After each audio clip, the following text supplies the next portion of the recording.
You are a death row inmate about to be executed. However, a month before the execution, a sentence you said during a media interview made people flock to the prison. Do you want my wealth? If you do, I can give you 10 billion, come and save me. Whoever can rescue me will get 10 billion. Unexpectedly, as soon as this was said, it instantly caused people around the world to be excited, even making various mysterious organizations, mercenary groups, and fugitives all head towards the Holy City prison. Since then, the entire Holy City has ushered in the most turbulent prison-breaking era, and the story begins 2.5 days ago. You were originally the second son of the richest man in the Dragon Kingdom, but on the day of your coming-of-age ceremony at the age of 18, you were falsely accused of rape and arrested without consciousness. However, after the execution, you are reborn back to the day of arrest. At this moment, outside the strictest prison in San Francisco, USA, there are dozens of armed tactical vehicles of special forces parked at the prison gate. Then hundreds of special forces members form a defensive offensive,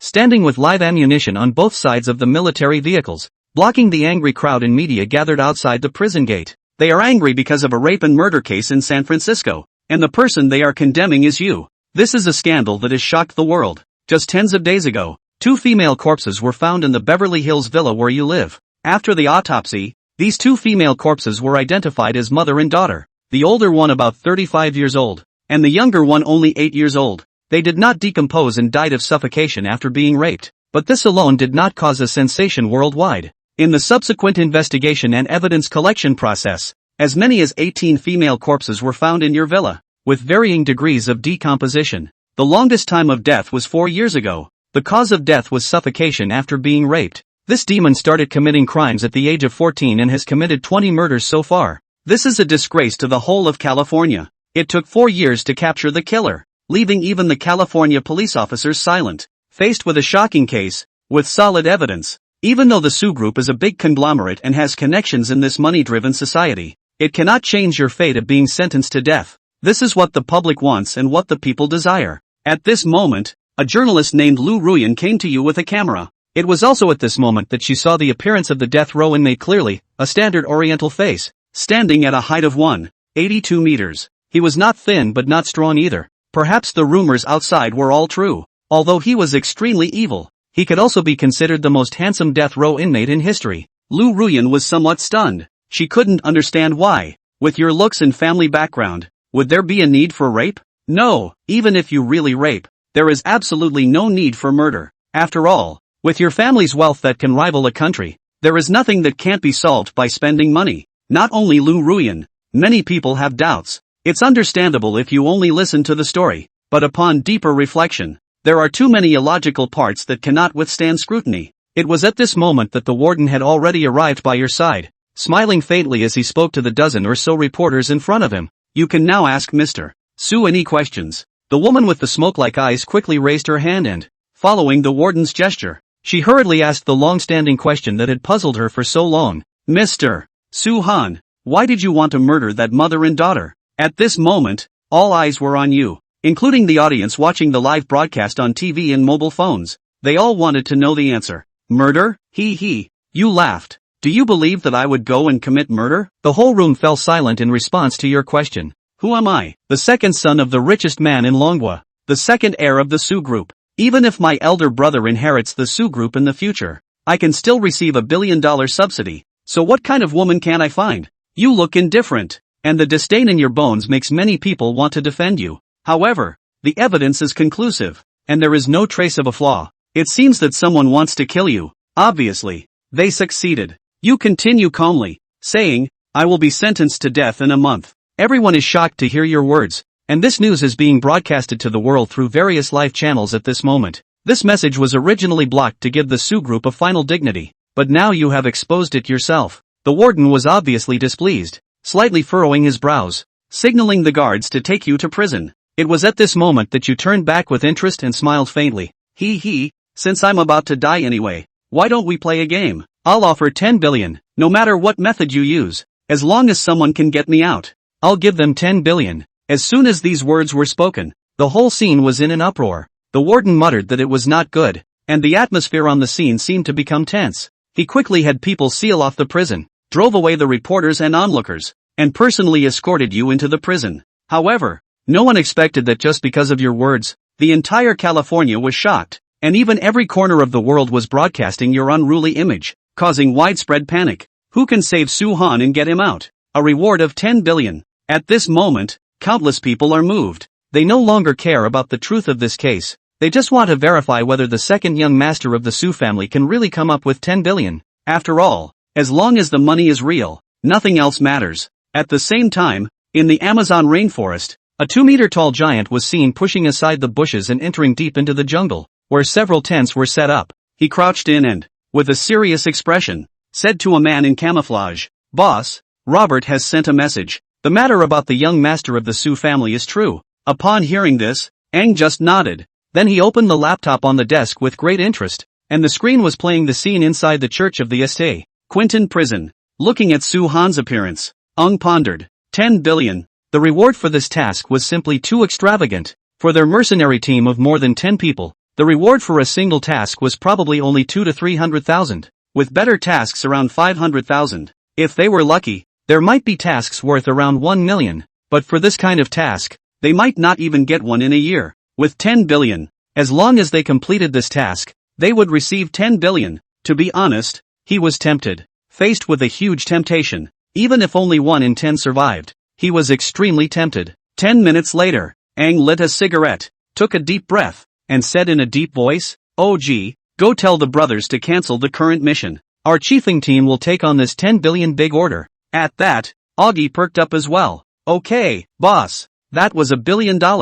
It was simply too tempting. It was worth going crazy for them." Somalia. In a hidden bay, a nearly dilapidated ship is docked at the shore. In the distance, a steady stream of ships, freighters and speedboats were coming towards the bay. In a short while, on the deck of this old ship, no less than 100 pirates had gathered. They were almost holding AK-47s. Their faces were fierce, but the corners of their mouths were raised, as if they were having a celebration, which was hilarious. After all, this was a scene where various pirate groups gathered together. Among them, there was even the existence of dead enemies. However, at this moment, it was as if they had turned their feuds into a common goal. "Have you heard? The son of the richest man in the East has issued a bounty. 1 billion, a full $1 billion. If we get our hands on it, where else would we have to work so hard? Licking blood from the knife's mouth every day. Yes, I've had enough of this kind of life. As long as we can get the bounty. What blood feuds, what killings, what robberies. Is it not good to live a rich life honestly?" They were murmuring and their hearts were moved beyond measure. And it was this time. Bang! A gunshot rang out across the sky. It made the deck, which was still bustling just a moment ago, immediately quiet. Afterward, a dozen people came out from the captain's room, and one of them, a one-eyed old man, raised his pistol high and shouted out, "Boys, after our deliberations, we have unanimously decided that this rescue mission, we take it. I don't care what personal grudges you once had. At this moment, we are one. San Quentin prison is surrounded by the sea on 3 sides. It's our home turf. Boys, get excited. $1 billion are waiting for us. Go get ready." At this moment, all the pirates cheered. 1 billion. A rescue mission. As long as they accomplished it, they would no longer have to worry about their livelihood. They also didn't have to live a life of licking blood at the edge of a sword anymore. As long as they succeed, every one of them can become upper class. For them, this was a chance to be able to rise to the top in one step. In an instant,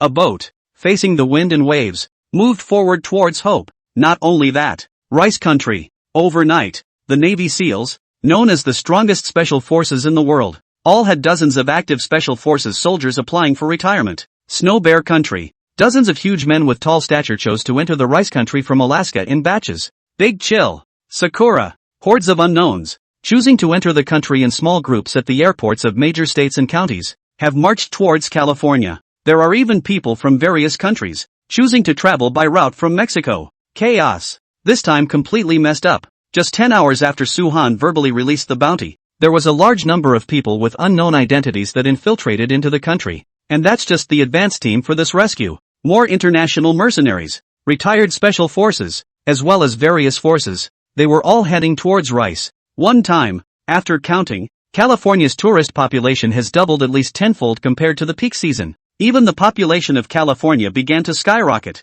The news was still fermenting. The world was watching and shaking with a bang. Especially in the place where this news originated. The country was even more shocked. In all the major media papers, Suhan's words undoubtedly occupied the front page. Whoever can save me out. The bounty is $1 billion. $1 billion. It's really too much. An ordinary person may not be able to earn even $1 million in his whole life. And $1 billion is all he can accumulate in 1,000 lifetimes. But now, there's a chance to change their fate. In this day and age, new media is a medium that dominates propaganda. The real-time searches on TikTok changed in an instant. People no longer pay attention to the drops of life. But for Suhan it was attention. 1. Hashtag whoever can save me out. The bounty is $1 billion. 2.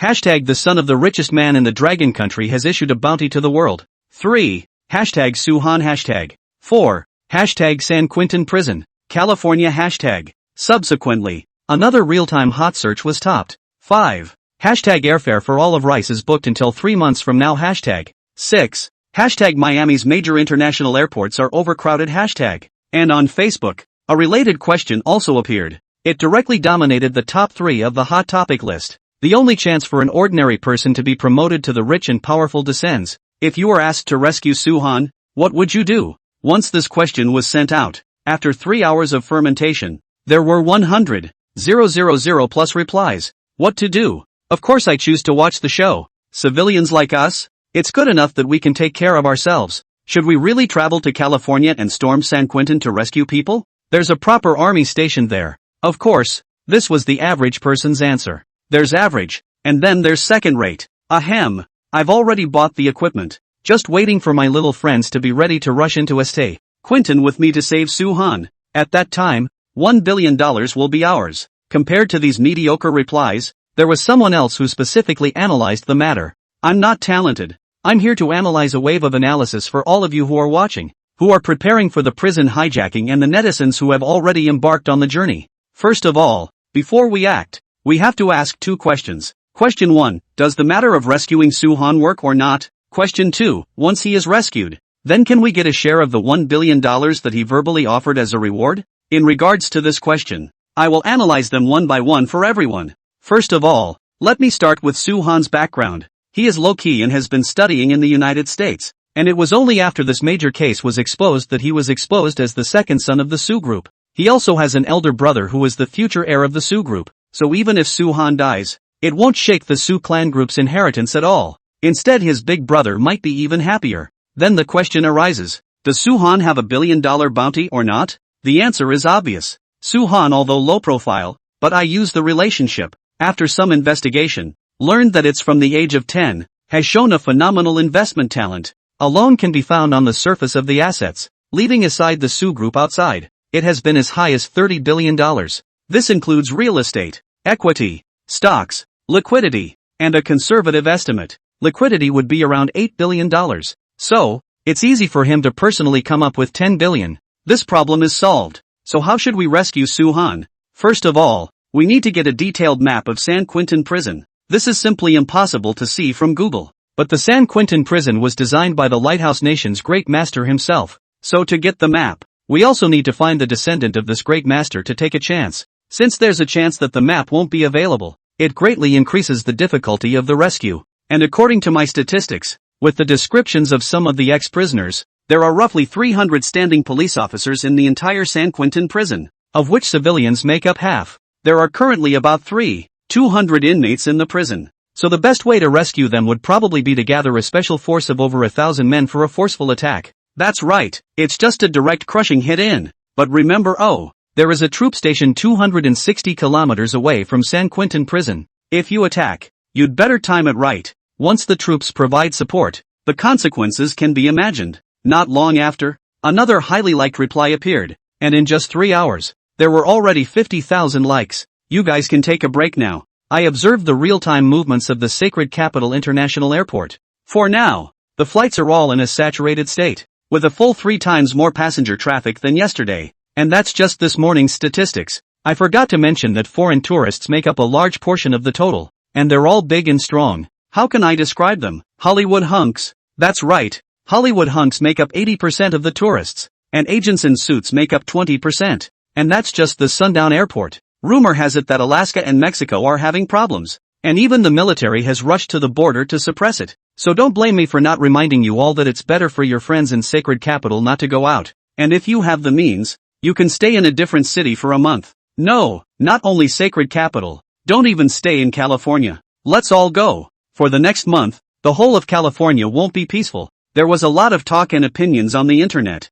In front of San Quentin prison in California. It was also buzzing. Free old Rice wasn't just talking. At this moment, there was a small car coming in name on that full 10-kilometer horizon of San Quentin. They were all a bunch of webcasters, smelling the heat and wanting to get completely fired up. Hello everyone, I'm Kristen, and this is the San Quentin prison where Soo-han is being held. Ha, isn't the scenery here good? 10 kilometers of horizon. Surrounded by the sea on 3 sides. Surrounded by mountains on 1 side. Beautiful scenery. Magnificent architectural style. If I don't say it, you guys must not have imagined that under such a beautiful scenery. It is a prison that holds thousands of inmates, right? However, this place is wide, with the sea and mountains. Even though it is easy to defend and difficult to attack, there will be a lot of people who will move for that $1 billion, right? Remember that I'm Kristen. Follow me and I'll livestream every move on the outskirts of San Quentin for you in real time. At this moment, not only Christian, but there were probably no less than 100 anchors similar to him, all choosing to station themselves at a location 1,000 meters outside of San Quentin prison. Some of them even set up tents and made a protracted battle. Suddenly, a trebuchet rang out. Prison heavy ground. Uninvolved personnel leave quickly. Prison heavy ground. All uninvolved persons leave immediately. Prison heavy. Uninvolved persons leave at once. The strong voice in the loudspeaker shouted 3 times in a row, followed by a dozen or so heavily armed warnings ascending the sentry tower. And an infrared ray was also sweeping through the crowd. Those anchors were also terrified when they saw this. After all, there was a real possibility that they could shoot. Therefore, after seeing the prison guards armed with a warning, they also instantly fled to their cars, and even their tents could not be put away, and drove madly towards the more distant periphery. Only, among them, there was a small group of people who were not slowing down, seemingly still calculating the distance. Even among them, there was a blonde beauty who didn't forget to keep a deadly eye on the soldiers on the sentry tower during the retreat. An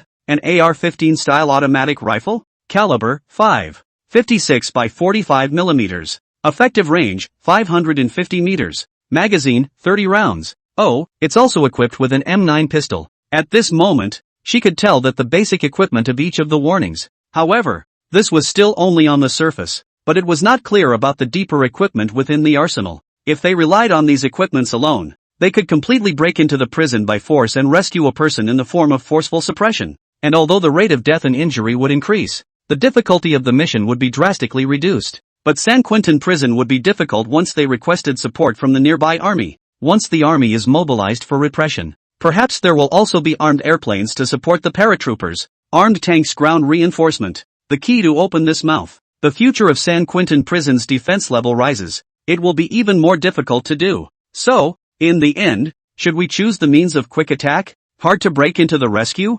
California. San Quentin prison. This is an old prison with a long history, but the configuration of it is quite good. Just 5 years ago it was also renovated. What with the church, cells, library, exchange room, cafeteria, stadium and so on, and even recreational facilities, everything is available. Instead of being a prison, it was more like a small county and city, and because of that, this place was also called the most luxurious prison in the country of me. However, no one should be confused by the luxury here. Surrounded by mountains on 1 side, 3 sides of the sea environment, impregnable, solid as gold is synonymous with it. Since the establishment of the use, there has never been a prisoner escaped to go. Therefore, it is also called the strongest prison in the country. The main reason is that the management system here is very mature. The prison is divided into 3 districts. The first district, mainly incarcerated inmates with light sentences, mostly economic crimes, illegal invasion, intentional injury and other criminals with short sentences. Most of them are in 6-person rooms, but there are also 4-person rooms. The second prison district, mainly incarcerated heavy offenders, mostly rape, drug trafficking and smuggling crimes and other criminals with long sentences, including even the existence of a number of crimes and sentenced to 382 years in prison. In the second prison area, basically 2 people, and after crossing the 2 defenses of the first and second prison areas, located in the innermost, most central position of the cell building, that is, the third prison area, the death penalty area. Currently, the third prison area could accommodate 1,000 death row inmates, and had already incarcerated more than 600 people. This ratio was still huge, and Soo-han was about to become one of them. They were basically single occupancy, in a cell of 8 square feet, waiting for death to come. Here the hierarchy was strict. Light offenders usually wore blue prison uniforms, heavy offenders yellow, and death row inmates orange. At this moment, Suhan was wearing an orange prison uniform,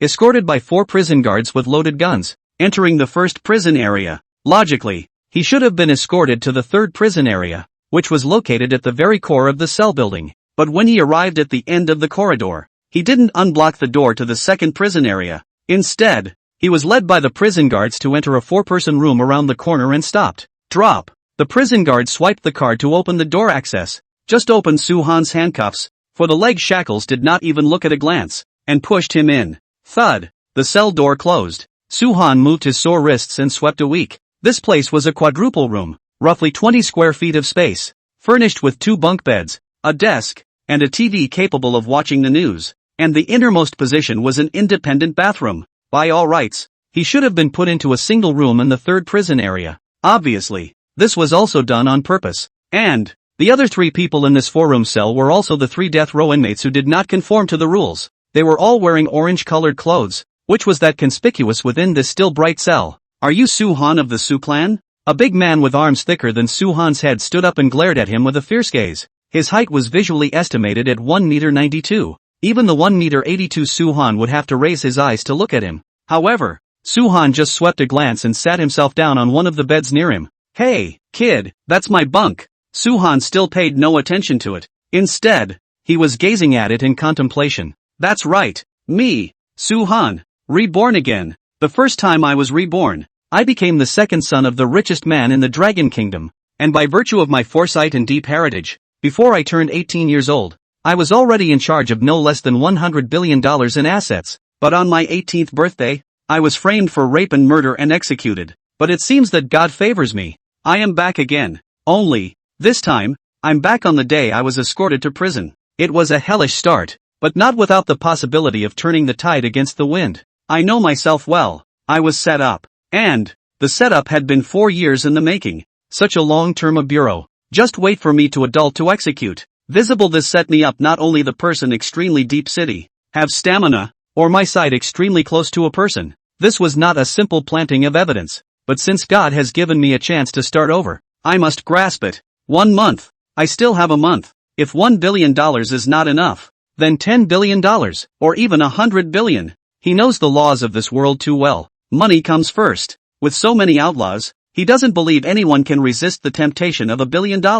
So, as long as he can get out, he can figure out why he's behind bars and uncover the person behind the curtain. Prisoners die unjustly? Nah, he wants the trapped dragon to rise to heaven. It's just that in his last life, he trusted everyone too much, and after entering the prison, he also waited for his big brother to save him, and didn't put up any resistance in the prison, and suffered many humiliations. In this life, he definitely wouldn't live like that. Prison? Prisoner? As long as there is money, everywhere is paradise. Suhan let out a faint smile, not discouraged by being behind bars, but this scene was more like a provocation in that big man's eyes. Hey, kid, do you understand the prison hierarchy? Being a rapist, or raping and killing, you're the lowest class of existence in prison. Get off my bed. This was his way of giving Suhan a downward spiral in order to establish his authority. But Suhan didn't even pick up on this. Instead, he turned around, picked up a cigarette on the desktop, lit it on his own, and took a deep breath.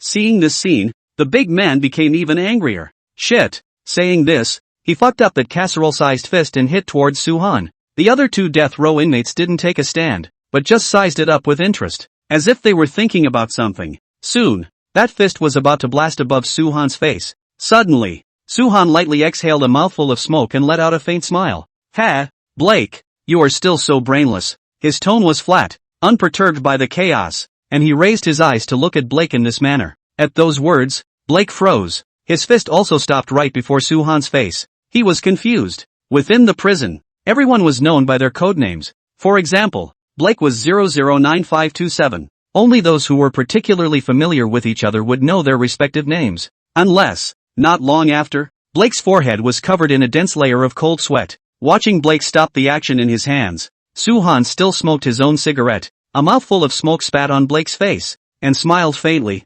Ha, Blake, Texas, underground wrestler. because of dissatisfaction with the dealer, threatened his family to manipulate, killed 12 people, and then in the process of fleeing, the mistake of shooting 2 police officers, caught in Los Angeles, sentenced to death. The wife, Ranel, and 4 children were hidden in Austin, Texas. Want me to continue? Soo-han smiled faintly. Since he was reborn, he had to take advantage of all conditions, reincarnated in a new life. I want to turn the tide against the wind. At this moment, it could be clearly seen that Blake's casserole-sized fist was trembling. Family. It was his reverse scale. Even the reason why he was sentenced to death was because his family was threatened. But now, this boy, who seemed to be about the same age as his son, had actually told him all about his background. Is this a threat? Or a warning? Whatever it was well received. He looked at Soo-han with disbelief, and in those bright eyes, he actually saw a hint of ruthlessness. And at this time, Soo-han didn't care about Blake, who froze in place.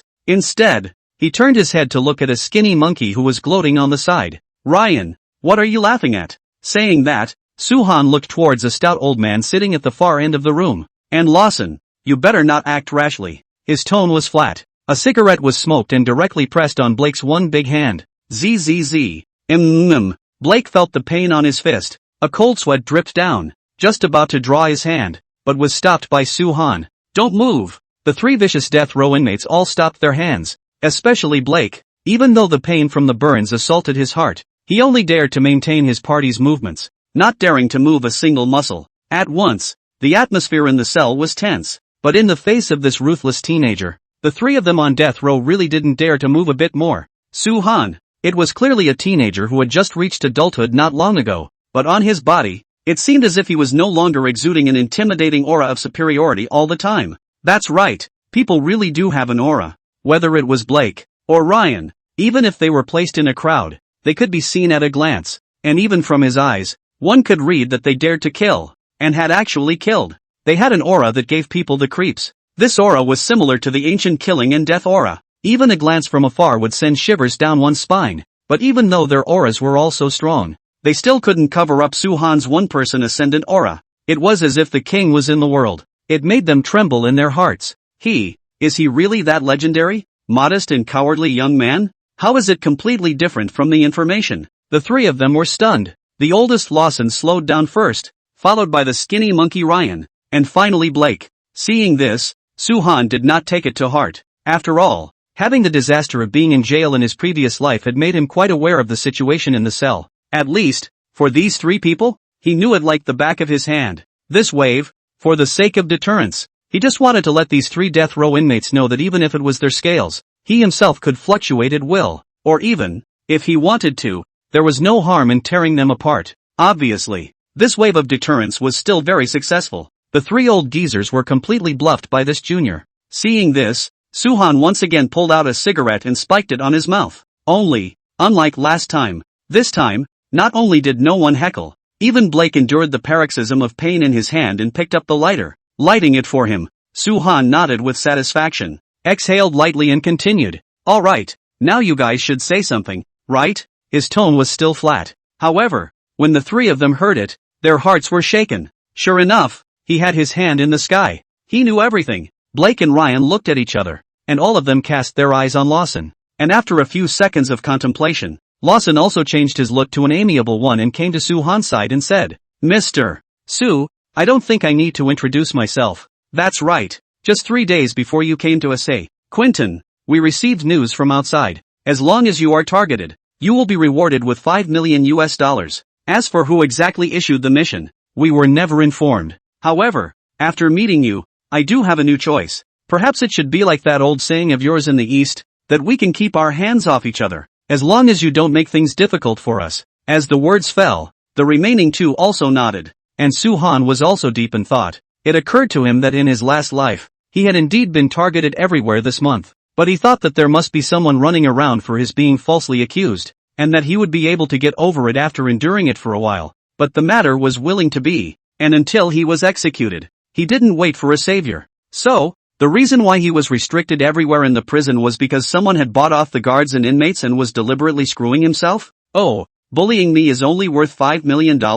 I'm that cheap? Putting aside the identity of the Soo clan's second son, he was also a billionaire worth hundreds of billions of dollars. Just no one knows it. What's the result? bullying him to give him only $5 million?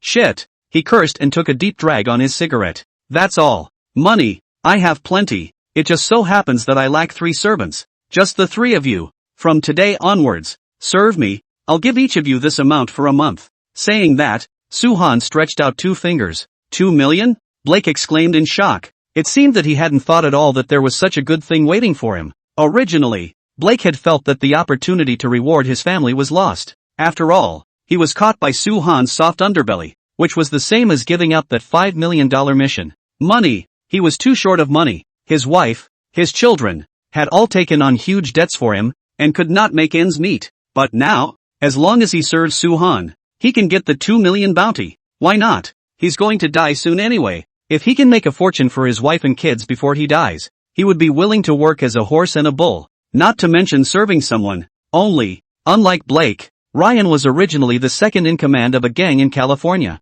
and with his considerable power, 2 million is just half a year's dividend. So, 2 million wasn't enough for him. As for Lawson, it was as if he was a kindly old man who had no interest in money, and it seemed that he wouldn't be moved by the amount of money offered as a reward. In Suhan's memories, he was also like this. His background was unknown and quite mysterious. Seeing this, Suhan let out a faint smile and shook his finger. $20 million. More than that, as long as I'm satisfied. When I go out, I'll give you an additional $50 million. If it's even possible, I'll even let those who came to rescue me take you guys out together. Of course, if you guys have a way to save me from going out, then the $1 billion will be yours. I'll only give you guys a minute to think about it. Submit, or wait here to die. Give me the answer after 1 minute. After saying that, Suhan looked back at the electronic clock outside the cell. The 1-minute countdown began. 59, 58, 57. Time was passing by second. 56, 55, 54. Time is still passing. Suhan did not change his face. Sitting on the bed, calmly smoking a cigarette. Having been a man for 2 lifetimes, he knew the human heart best. Some people value feelings, like Blake. As long as you grab his soft underbelly, even if you don't give anything, you can still manipulate it, or even worse, just a little favor, you can take it to death. Some people love money, like Ryan, want to take this kind of person, as long as the money is in place, let you be his ancestors can.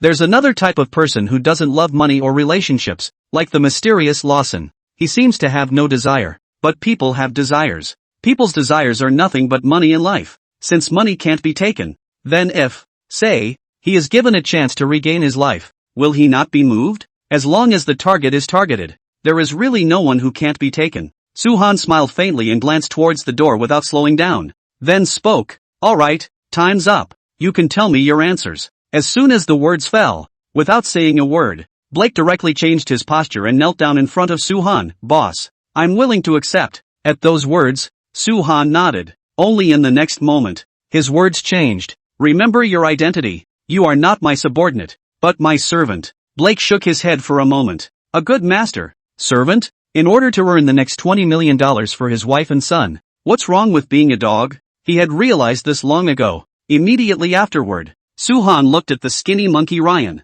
When Ryan saw Suhan's eyes, he couldn't help but shiver. I agree, master. That's right. Although Ryan was the second in command of a small gang, he had also come in to take the blame for his boss. The boss had organized the crime and made him a death row inmate. He wanted to take revenge. Now, as long as he followed Suhan, he would be able to get a generous reward. When the time comes, he'll operate some more, recruit his troops, and go out and fuck over the boss. And now, there was only Lawson left. Lawson had been rather mysterious in Suhan's previous life, and he didn't even know what he had committed to get in. However, Suhan was able to see that he did not lack money. A death row inmate who did not lack money was mysterious. Perhaps, he was the one who was the most deeply hidden and most useful to Suhan within this cell. At this moment, Suhan raised his eyes and happened to meet Lawson's long-suffering eyes. For some reason, Lawson's eyes flickered for a moment, then he also bowed and said, Master, willing to serve you, but as you can see, I am just a bad old man,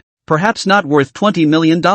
Hearing these words, Suhan became more interested in Lawson. He looked at Lawson meaningfully and smiled. No harm done. You guys remember. Within this cell, my words are the rules. So, if I say you're worth it, you're worth it. For a while, the pattern within the cell changed. The 3 murderers who were bent on screwing Suhan became his most loyal servants. $60 million US.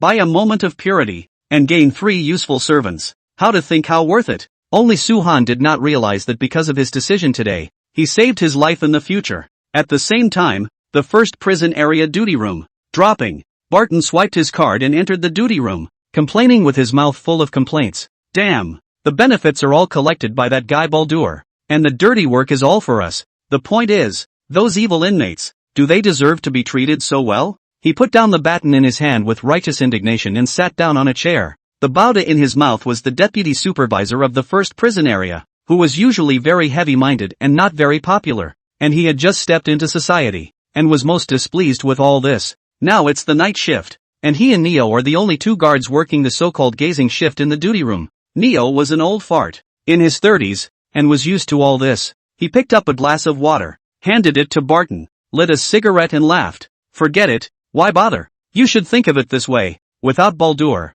we wouldn't have a good time. Besides, criminals have human rights as long as they haven't violated their principles. There was nothing wrong with that at all. After all, in Free Rice, money was paramount. Even criminals, as long as they had money, they could do whatever they wanted. Saying that, Neo picked up his baton and continued. Keep an eye on it for a while. Someone has paid money to teach that Oriental a lesson. Let's just turn a blind eye and forget about it. But we can't go too far. I'll go take a look. Saying this, he checked his sidearm, gripped his baton, and walked towards the prison cell where Soo-han was. He hummed a little tune, full of concern. After all, this kind of thing happened from time to time in prisons. When you were in prison, not only did people want to save you, if you had enemies, there would be more people who wanted to screw you. What's more, Soo-han had committed a crime that was the wrath of man and God. As long as he didn't die, leaving a breath would be enough. He had money to take in the end anyway. Not long after, Neo arrived in front of prison house 1033, which was exactly the prison house where Soo-han lived. The gate of the prison house was a big iron gate with blue paint, and there was a barred surveillance port on top of it, which was convenient for the prison guards to observe every move inside. When Neo arrived in front of the prison house, he couldn't help but frown. Why isn't there any movement at all? This was their biggest pet peeve now. Before sentencing, if there was a human life in the prison, the responsible guard would receive the harshest punishment, going straight from a guard to a criminal. He was also considered a veteran. Naturally, he didn't want this to happen during his tenure. Suddenly, a scream came out. Neo immediately realized something was wrong and quickened his pace, hastily taking out his access card. Oh no, don't let anything happen. He stepped forward quickly. Just lifting example, the closer he got there was a muffled sound coming from him. Bang bang bang. Without thinking, he stopped outside the jailhouse, but just when he was holding the baton, he was going to open the 1033 jailhouse. He looked through the small window of the jailhouse, but he saw a different kind of scene. Immediately afterward, his entire body froze in place. This? He rubbed his eyes in disbelief and was stunned. Goodness, I didn't see it wrong, did I? Are they crazy? At this moment, following the small window, Neo saw with his own eyes that Blake, who was 192 in height, vicious, and had killed 12 people with his iron fist, was as if he was a massage master, cautiously hammering Soo-han's back. And while hammering, he also asked in a small voice, "Master, how is this strength?" Soo-han nodded with satisfaction and squinted his eyes. Very good. Well, worthy of being an underground wrestler. With your massage technique, even if you open a store in New York, you can be famous for thousands of miles. He joked, lying on his side on the bed, enjoying the boring time in prison. After Blake heard Soo-han's praise, he worked even harder. Utilizing his strengths to the fullest, he moved his muscles for Soo-han. Soo-han was refreshed. If he had known that Blake's massage technique was so great, why did he have to suffer so much in his last life? And this scene in Neo's eyes simply shocked his eyeballs. This is also too fantastic, right? But when he saw the next scene, the whole person was shocked. Neo couldn't believe his eyes at all. God, he murmured, his hand holding the baton dropping down in the process, only to see that at this moment, that Ryan, who had always claimed to be like a human spirit, was like a pug, squatting under Soo-han's dangling feet, holding that pair of shackles for him with both hands. This pair of shackles weighs 15 kilograms. Is Baldur received money, deliberately did not give Soo-han unlocked. Originally, he wanted him to suffer some pain, but who would have thought that the 2 death row inmates who should have been targeting Soo-han were now both on the verge of turning against him, one pinching his shoulders and pounding his back, while the other was holding the shackles. Shit, it seemed like he wasn't here to go to jail. Is he here on vacation? Neo was shocked and cursed in his mind. These two cowards had compromised themselves. However, when he turned his head to look at Lawson, he finally gained a sliver of mental comfort.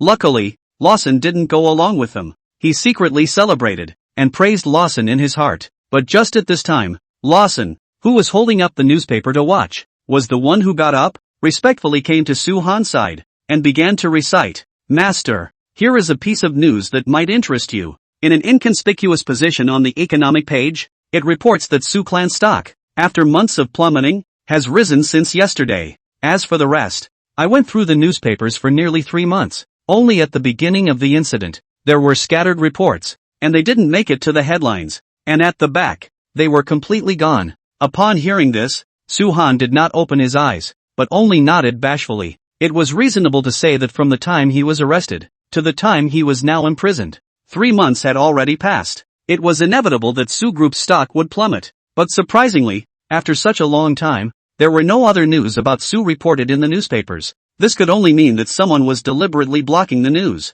This person must be the person behind the scenes. After all, with Su-han's understanding of his old man, if he had made a move, none of them would have known that he had been captured until now. So, Su-han frowned shallowly. Could Pops have been controlled? Or rather, the person in charge of the Su clan nowadays is no longer Pops? Could it be that Big Brother was trying to harm himself? Suddenly, Su-han opened his eyes, revealing a cold light. He didn't care who the person behind this was. As long as he could get out, he would be able to uncover this person. And, because of his bounty of $1 billion, this person's plans must have all been disrupted. And the good stuff was all behind him. Anyway, he still has a month's time. Take your time. Thinking of this, Su-han continued to enjoy Blake's picking. As for Ryan, who had long been tired and sweating due to his semi-squatting position, he carefully changed his position, fearing that Su-han would resent it. Then, he smiled with a fawning face. "Master, you've been tired for so many days. It's better to take an early rest.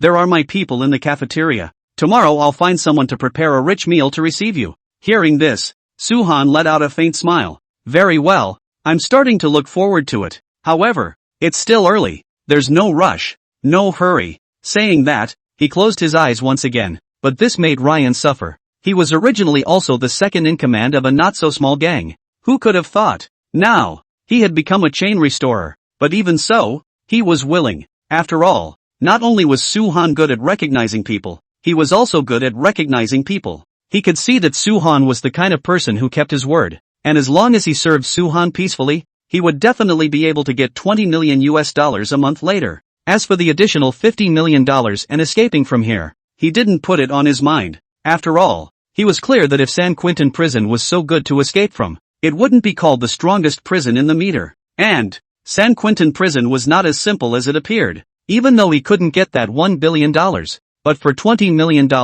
for revenge, it was worth it. Thus, Lon wiped the sweat from his forehead, adjusted his posture, and then, like a pug, he groveled and entrusted Su-han's shackles again. Seeing this, Neo's heart was shaken beyond belief. This was 3 death row inmates. Each of them had several or a dozen lives on them. And what about Su-han? According to his prison record, he was only a freshman who had just entered society. How did he get these 3 death row inmates? Money alone? He doesn't believe it. After all, this was a prison, and your worth was not up to you, but your family on the outside. It was obvious that someone was trying to screw Su-han. After he was imprisoned, he basically had no contact with the outside world. Su-han, who couldn't obtain a bit of help, was an ordinary person. What on earth was it that made those 3 death row inmates so respectful? He couldn't figure it out, and there was no need to think about it. After all, as long as Su-han still had a breath, he would be able to deliver and get his due reward. Therefore, adhering to the principle that it was better to do more than less, he was also relieved. However, through his observation, seeing how Su-han was so emboldened, he should have a bottom line. Or rather, he was waiting for something. Waiting for a person? Or, just as he was pondering, suddenly, the intercom hanging on his chest rang. "Officer Neo, please bring 3015 to the reception room." 3015? Wasn't that Su-han? He had guessed that someone would be looking for him tonight? Too late to wonder. Neo frowned and replied back, "Roger." Subsequently, he knocked on the prison door with his baton and snapped, "Everyone, stand up, turn your backs and stand in front of the bed. 3015 get ready to come out. Someone is visiting." After making a series of orders, only to see that after Blake inside helped Su-han get up from the bed, He also straightened out the shackles on his ankles and wrists, and then obeyed the order, turned his back and stood in front of the bed. However, as Ryan turned around, he also didn't forget to whisper to Soo-han, "Master, you might be taunted by the other prisoners when you go out.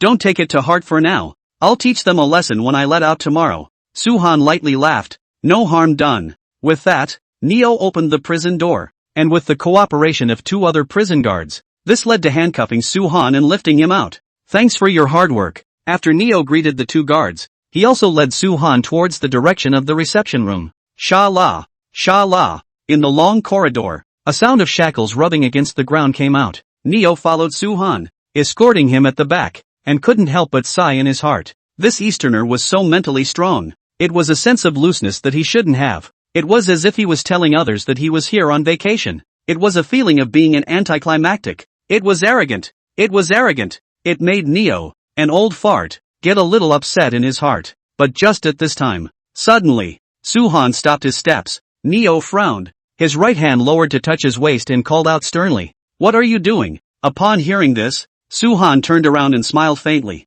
"Don't be nervous, Officer Neo. I don't really want to do anything. Just want to ask you, for that 1 billion, do you have an idea? Ha! If you want to, let me out and $1 billion is within reach. How? 1 billion. Are you moved?" Bam! The baton crashed to the ground. Neo visibly froze. He remembered that the 2 had never met before this. So, how the hell did this rich boy know his name? It was clear that the guards had absolute dominion over the prisoners, but for some reason, Neo's heart trembled at the sight of this innocent young man with a face full of sunshine as if he were a lamb. At this moment, especially under the reflection of Soo-han's face with a flirtatious smile, on the contrary, Neo was like a lamb to be slaughtered. Suddenly, Neo came back to his senses, knowing that he had lost his temper, immediately picked up his baton, strong and calm, and coughed lightly, cough cough. "Mr. Soo, don't worry, while you're serving your sentence, as long as you don't make things difficult for me, I will never make things difficult for you."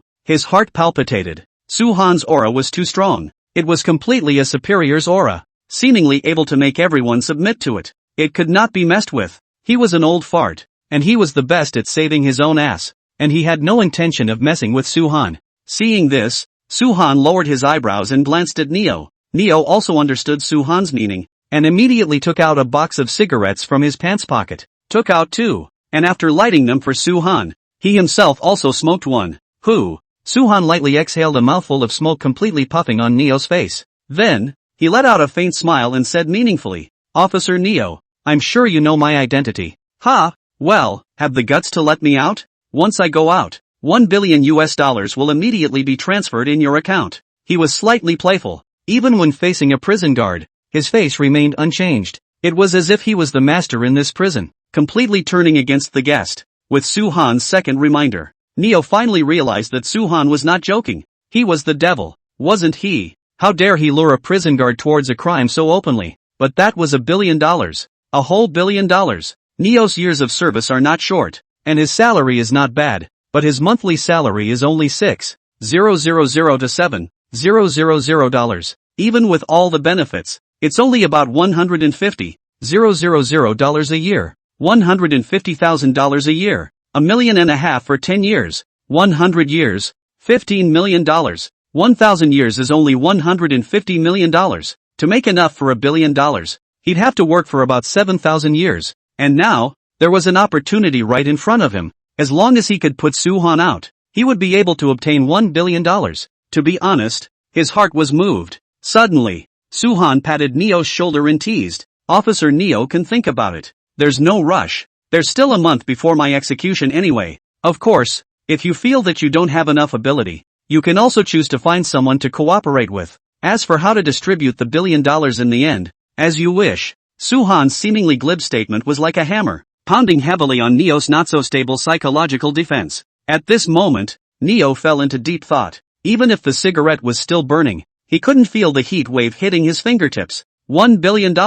Looking for someone to work with? In an instant, he seemed to have thought of someone. At the same time, 1033 prison cell. The 3 of them followed the small window and could not help but marvel as they saw the change in Neo's face. It's good to be rich. Neo is an old man, but I can tell that the sycophancy in his bones can barely be concealed anymore. Blake belonged to the typical representative of simple-minded, four-legged people. Upon hearing this, Ryan nodded. Indeed, if I were that rich, I could do whatever I want. He had a point. After all, if he was so rich, let alone taking the blame, even if he did go to jail, he wouldn't be called upon to do so. The two were astonished beyond measure, feeling the charm of money. But just as his words fell, Lawson was closing the newspaper and laughed meaningfully. Ha, do you guys believe it or not? Even if you are so rich, you can't do this to your master. He is like a devil from hell. By relying on his ghostly aura, he can make everyone bow down. Saying this, Lawson paused for a moment, exuding a rhyming look.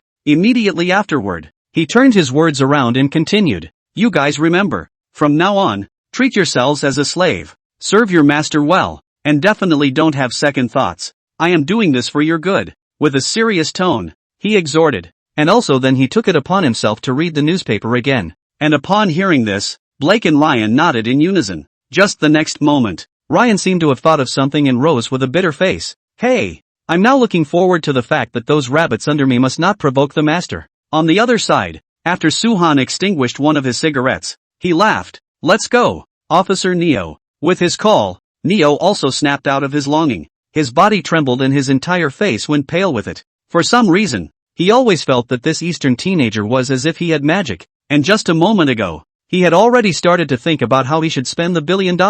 That was $1 billion. Too tempting. In this world, would there really be anyone who wouldn't be tempted? He laughed and shook his head. Let's go, Mr. Su. Neo probably didn't even realize himself that his attitude towards Suhan had already changed in a subtle way. Even just because of a simple exchange of 2 sentences, he didn't believe that this teenager would be the murderous beast of the serial rape and murder case. At this moment, in the face of the shocking temptation, his body was as if it was filled with lead. Even his walking speed slowed down, even slower than Suhan, who was wearing shackles. The next moment, shala dash, a sound of shackles dragging on the ground came. Neo seemed to have reacted and called Suhan to stop once again. Mr. Su, your leg shackles were ordered not to be removed by the deputy head of the 3rd prison area. Although I don't have the right to help you completely remove your shackles, but I can keep you from wearing shackles during my custody. Saying that, he also had the sense to crouch down, took out the key from his waist and helped Suhan open the leg shackles. With 15 kilograms of shackles, it was not too heavy to say that it was heavy, and not too light to say that it was light. After removing the leg shackles for Suhan, Neo also directly hitched it on his shoulder. At this moment, even Neo did not know what was wrong with him. He had actually started to think about Suhan, thinking about what he could do for him. To be honest, he had already committed a major violation. Luckily, it was the night shift now, and there were fewer prison guards, so there wouldn't be any snitches. Thinking about this, he was also quite relieved. Nowadays, he only hoped that Suhan wouldn't make any trouble. Otherwise he was afraid that this rice bowl would be smashed. Mr. Su, he still wanted to say something. Suhan, however, smiled faintly and said, don't worry, Officer Neo, I won't make things difficult for you. You are a good person just like me. Saying that, Suhan moved his ankles, as if relieved, finally smelling a hint of freedom. A good person? Neo laughed to himself. He didn't even know why he was doing this. He wanted to have a good talk with Suhan about the prison break right now, but it was obvious that he didn't have the courage to do so. It was difficult to start everything. This step, for him, was too difficult to cross. Just as the two of them walked forward, in the middle of the night, the silent prison seemed to be energized once again, and a cheering voice rang out completely. St. Quentin's prison was not full. That was why Suhan's prison cell 1033 for them was the only one in that corridor that was inhabited. Through that corridor, when one of the vicious prisoners saw Suhan's figure, a noisy voice also came out. Hey, little brat, can I really get $1 billion for saving you out? Ha, there can't really be anyone who believes that, right? He's locked up here. Where else is he going to get $1 billion? A verbal promise? Hissy, I've never really enjoyed a man with $1 billion in prison. He, the lowest level rapist and murderer. Fine skin. When will Neo send him to my prison cell? A mocking voice greeted him. Suhan did not pay any attention to it. After all, how could a mere glowing fire be worthy of the sun and moon to look down on them? Were they worthy? He remained aloof as he stepped forward. Just as there were people who laughed at Suhan, there would be people who would treat Suhan as hope. Whoever could save him from getting out would be rewarded with $1 billion. They were already imprisoned here, so naturally there was nothing they could do. But if someone really chose to come and rob the prison, at that time, the entire prison was bound to be in chaos. and they would be able to use this opportunity to escape together. Therefore, they were hesitating whether or not to hold on to Soo-han's thigh. But the moment they saw Soo-han, they were disappointed. This brat was too tender. Apart from being handsome, there was nothing special about him at all. Moreover, this was a country of rice. Could he, the second son of the richest man in the East, really reach out to rice? Everyone had maintained a skeptical attitude. There were even some inmates who had already started whistling recklessly, wanting to flirt a bit. Hey, kid, come to my place tonight. Ha ha ha ha ha, so handsome. At this time, those prisoners also realized that Soo-han seemed to have chosen to ignore all of them, and didn't even put them in his eyes at all from the beginning to the end. Dang dang, bang bang. A group of prisoners began to shake up the cell door in an attempt to get Soo-han's attention, and at this moment, Soo-han hadn't made any reaction yet. Instead, Neo frowned and copied his baton and smashed it towards the group of people who extended their hands to greet Soo-han. After smashing a dozen people in a row, he roared, "Quiet! All be fucking quiet!" Seeing that some prisoners were beaten because of Soo-han, the other prisoners became even more frantic. Who the hell are you to beat us? You're acting as a dog for an adulterer and murderer. Watch out! Someone had even started to threaten Neo. This person was also very smart in taking Soo-han's identity as an adulterer and murderer. After all, an adulterer and murderer was the lowest level of existence in any prison. All the inmates scorned him, and as long as they didn't beat him to death, even if they did something out of the ordinary, the guards would turn a blind eye. They thought that by moving out this identity, they would be able to make Neo compromise. But who knew the next moment? Neo blew his whistle and yelled, "All shut the fuck up. Whoever makes more noise, I'll directly lock him up for 3 days in the brig. No, 10 days. The confinement cell was undoubtedly the most terrifying punishment in a prison. Especially St. Quentin's confinement room was a lattice room that was only 2 square meters in size, surrounded by strong lights shining 24 hours a day. In the confinement room, food and water were forbidden, and then there was a strong light as if it was a bath bomb with no dead angle irradiation. Not to mention 3 days. A day could make a person worse than death. It is said, in the 167 years of St. Quentin's history, no prisoner has ever been able to resist the 3-day confinement. Even, there was once someone who was locked up for 3 days in the confinement chamber and finally chose to commit suicide. No one expected that just mocking Soo-han, Neo actually wanted to lock them up. Hiss. At the thought of the horror of the confinement room, the pricks who were still flailing just now stopped shouting. Soon, this prison returned to tranquility. After calming this small disturbance, Neo also guided Soo-han towards the reception room. On the way, Neo wiped the cold sweat from his forehead. In his heart, he could not help but sigh. This Eastern teenager was indeed the center of the whirlpool. No matter where he went, he would cause an uproar. At this time, he seemed to have thought of something and said with some gratitude, "Mr. Soo, thank you for not getting angry just now." He knew clearly in his heart that if Soo-han had gotten angry just now, without the shackles of the footlocker, and wanted to violently beat those guys through the door, he would not have been able to do anything at all. Therefore, he was grateful that Soo-han did not cause trouble for him. Hearing this, Soo-han let out a light laugh. He, do you think that if I wasn't framed, they deserve to appear before my eyes? I said that I won't give you any trouble. Of course, it doesn't count when you're not around. As the words fell out of his mouth, Neo sighed and shook his head with a bitter smile. Oi, maybe they should have chosen to go to the confinement room. This Oriental is too scary. Perhaps, they would understand one thing from tomorrow. Rather than offending the supervisor, they should definitely not offend Soo-han. Offend a devil. He didn't dare to continue thinking about it and continued to lead Soo-han in the direction of the reception room. And at this time, in front of the door of the 1033 prison cell, a burly man who was probably in his 40s and had a sturdy figure swept a glance towards the inside. After seeing Soo-han's absence, he couldn't help but frown shallowly and asked the prison guard next to him, "Where is 3015? The prison guard immediately saluted and returned, reporting to the supervisor. He went to the reception room. At this moment, the supervisor's frown deepened. Ever since Soo-han had been imprisoned,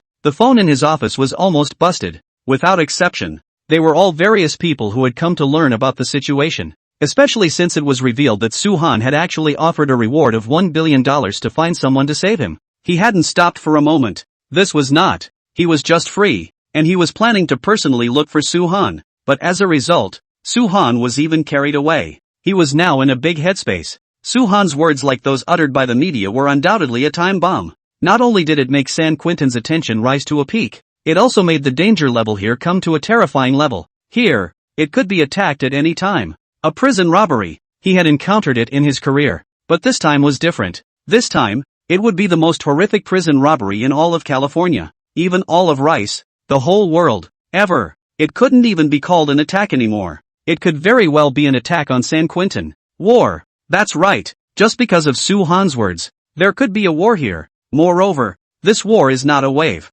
Within this month, perhaps the sacred quintessence would receive multiple strikes from the forces of various countries.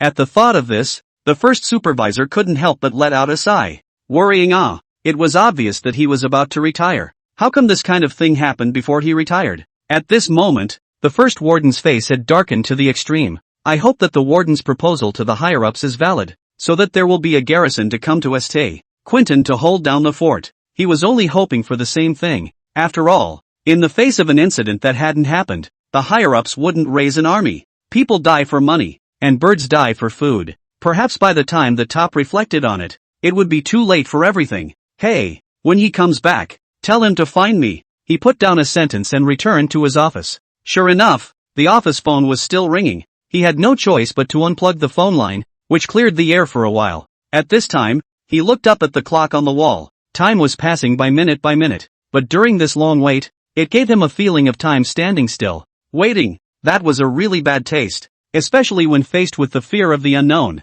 Who could tell if those outlaws would attack St. Quentin before he met Soo-han? Reception room. A huge piece of bulletproof glass separated the two sides. On the other side, there was a middle-aged man in a suit sitting there, very different from the style of the prison. Neo led Soo-han to sit opposite that middle-aged man and opened the handcuffs for him. Mr. Soo, loosen your hands, I'll be right behind you. Call me anytime if there's anything. After saying that, he also retreated to the back. At this time, Soo-han also did not procrastinate, picked up the phone in front of him, and let out a faint smile. Uncle Lee. That's right. The middle-aged man with whom he had a layer of bulletproof glass was the Sioux clan's chief lawyer, Lee Tiancheng. He was in his 50s and had been practicing law for 30 years. A lifetime of conscientiousness. There were even many legal texts in the country that had his figure present. Over the years, the lawsuits handled by him totaled more than 180, never losing. After a simple greeting, Lee Tiancheng also frowned and said, Xiao Han, calm your mind.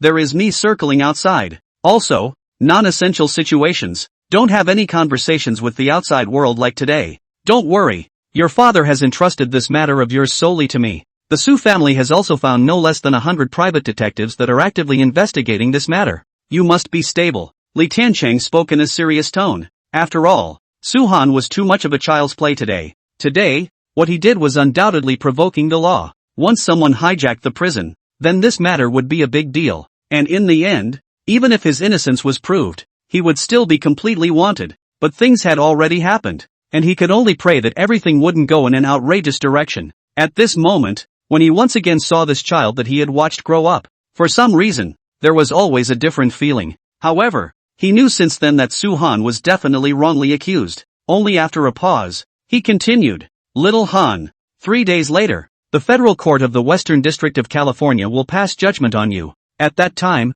our entire team of lawyers will fight for another chance for you. In the courtroom, you can once again describe your life over the years, subjectively making the judge more inclined that you were framed. Of course, my side has also gotten the inspection reports of those bodies in hand, and is investigating the identities of those people. When we find out their relevance, their social nature, it will also help us. It could be seen that Lee Tiancheng was really trying his best for this matter. Only, an unprecedented feeling of powerlessness struck his heart. Rape and murder. 20 corpses. The evidence was conclusive. There was even a clear DNA test. All the evidence proved that Soo-han was the murderer who was worse than a pig or a dog. Even if he tries hard and has more financial support behind him, he can't find out the real culprit behind the scene. Powerless. Simply too powerless. AI. Lee Tiancheng sighed and shook his head. But at this time, Soo-han was laughing lightly. There is no hurry. Uncle Lee. That's right. He was not in a hurry at all. Due to his special operation today, it was no longer his turn to be in a hurry.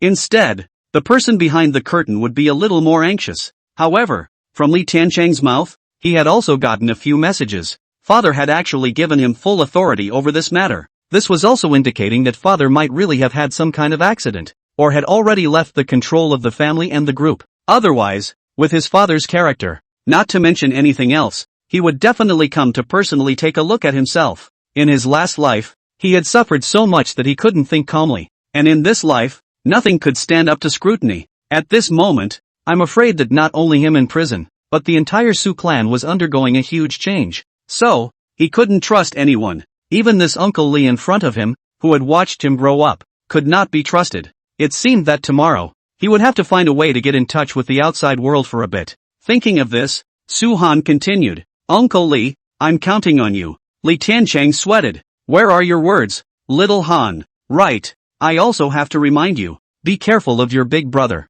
If he wants to see you, you have the right not to see him. Less talking. I have to get busy, so I'll leave first, so make sure you take care of yourself. After saying that, he put down the phone, greeted the prison guard and left the reception room. Su Han, on the other hand, didn't leave in a hurry. Instead, he waved at Neo. Neo also understood and handed him a cigarette and lit it before retreating again, not disturbing his thinking. Taking a deep breath of the cigarette, Su Han's mind was also much clearer. Big brother? Now if he was believed to be not an adulterer and murderer, then the only one who had interests entangled with him was his big brother, Su Yan. Therefore, many people would put the first suspicion that his big brother was the one who framed him. But would big brother really frame himself? Su Han could not be sure. If it was for the sake of the family fortune, even the second and third uncles, as well as a few cousins, it was possible. But if it is not for the family property, then there were many enemies in their family. So, who on earth is trying to frame themselves? This target was too huge.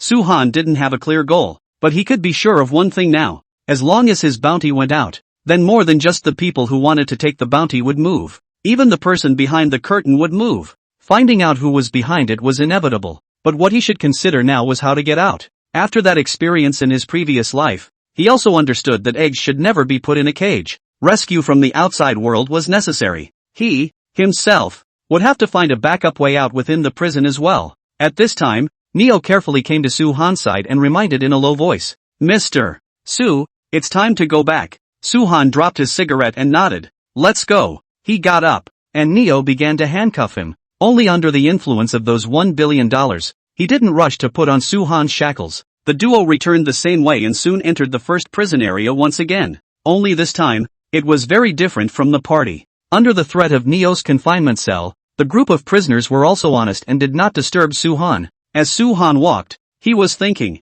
3 days. There were still 3 more days. He believed that after he issued the reward, that group of extra-legal maniacs would have long been unable to hold back. Of course, prison robbery was the most risky. They were not fools, so of course they would pick the safest way. That's right. It was the day he was sent to court for sentencing. This is the easiest chance to do it in plain sight. There was no solid prison, no intricate terrain, no special fortifications. Everything was uncertain and spontaneous. The more so, the better to find out what's broken. So, there must be a special surprise waiting for him in 3 days. To be honest, he was still somewhat looking forward to it. However, he needed to do more than just wait. At the moment, there was something even more important waiting for him. At the moment, Neo was preoccupied. To be honest, he was a little ashamed that as a prison guard, he was actually really moved by that billion. But there was no way around it. Prison guards were also human. People die for money. Birds die for food. This is the unchanging truth of the ages. He could only comfort himself this way.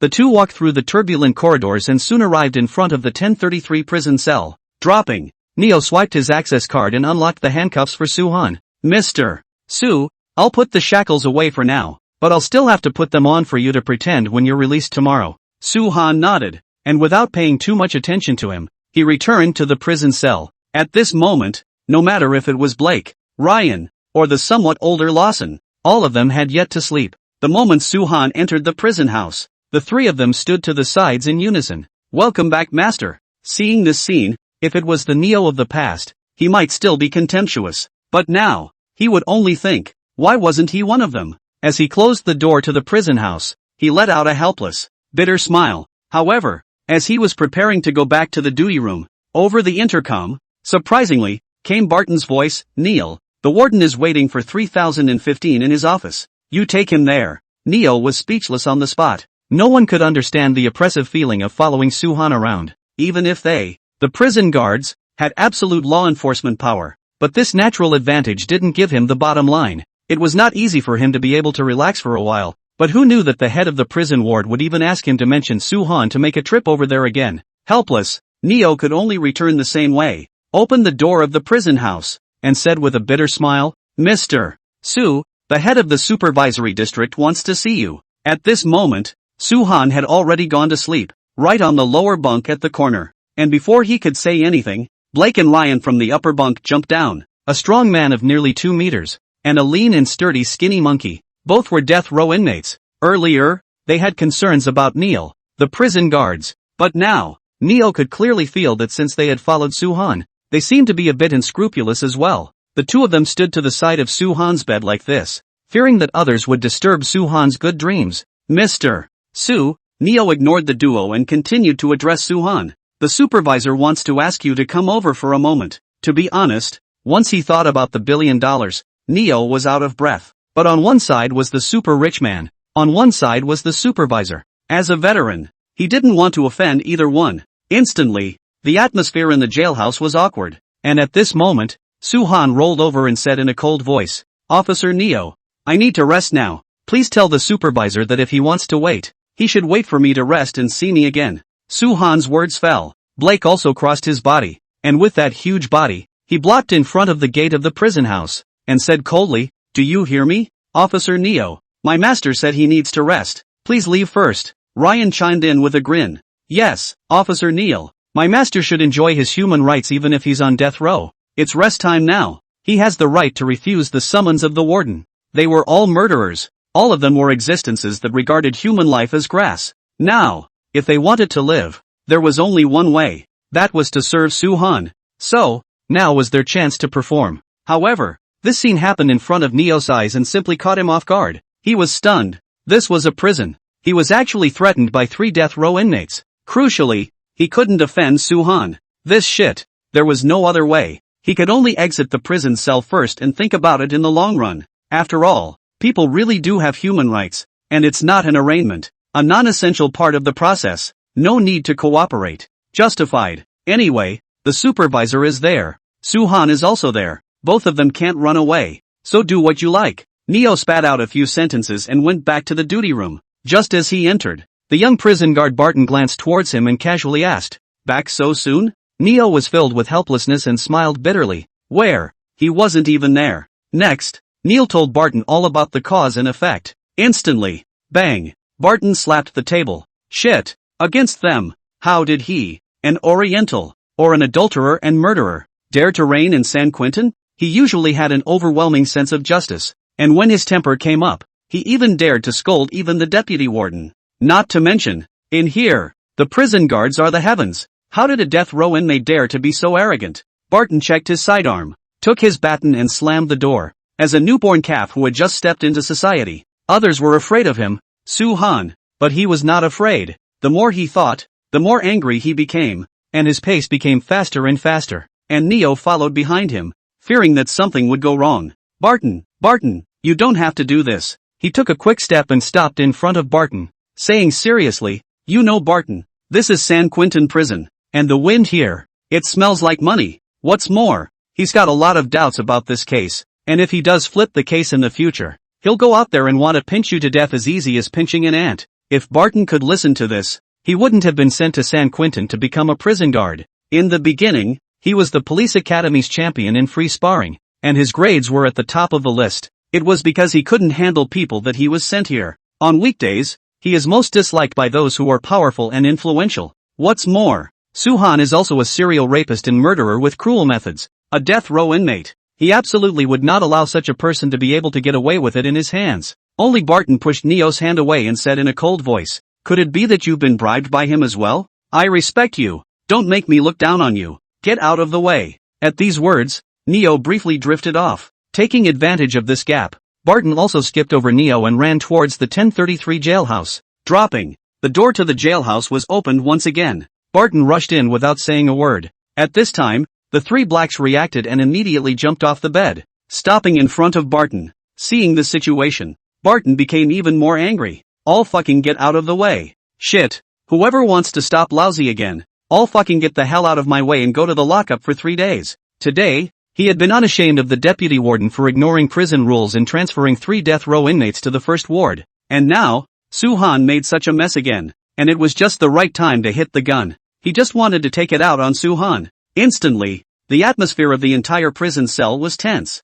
and as if they hadn't heard Barton's words, The three of them were simply unmoved, still stopping in front of him and staring viciously at him. Especially the always calm Lawson. Even took a step forward and said in a deep voice, "Master has already rested. If there is anything, let's talk about it tomorrow." His tone was unkind, pissing off Barton even more. "Shit, bunch of sons of bitches. I'll show you all who's the sky in San Quentin." Saying that, Barton raised his baton and swung it directly towards Lawson's head. Facing the raging baton, Lawson didn't move and just stood there, showing his attitude. He remembered in his heart that Su-han had said, "Within this cell, Su-han's words were the rules." So, Su-han wanted to rest. No one could take him away. Not to mention just a small prison guard. Even if the head of the cell block came in person, he couldn't. Although he was old, his pupils were resolute, and without blinking, he stared at the baton as it fell. Closer and closer, closer and closer. Just as the baton was about to land on his face, suddenly, three large hands grabbed the baton from different directions.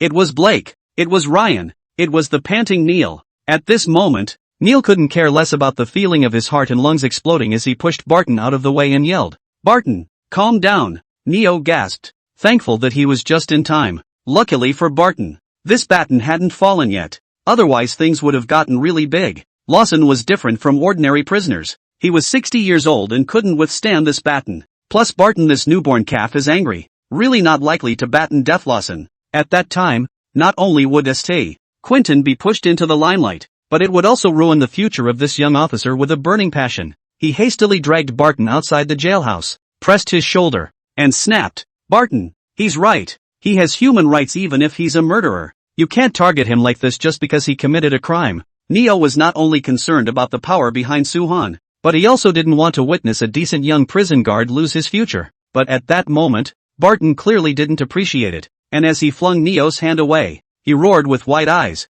"Neo, I despise you. What right does he have to be in prison? An adulterer and murderer? That little girl is only 8 years old. 8 years old as your daughter. To commit such a crime, he's no longer a human being. He's worse than an animal. And now, you're harboring him. I despise you. Get out of my way. Or don't blame me for being impolite." Bah! Saying that, Barton spat towards the ground and once again walked into the jailhouse with his baton. Obviously, this time, Blake was also angered, only to see this man, who was like a small mountain, straightened his back and stopped in front of Barton. "Get out." For the first time, this was the first time a prisoner dared to talk to him like this. He couldn't bear it anymore and directly lifted his baton and flung it towards Blake's chin. The chin is one of the most vulnerable parts of the human body. It was in a straight line with the back of the head. Once the chin suffered a heavy blow, it would make the back of the brain vibrate, and in severe cases, it would directly pass out. A chin, an armpit, and a temple were all places that needed the most shelter in a fight.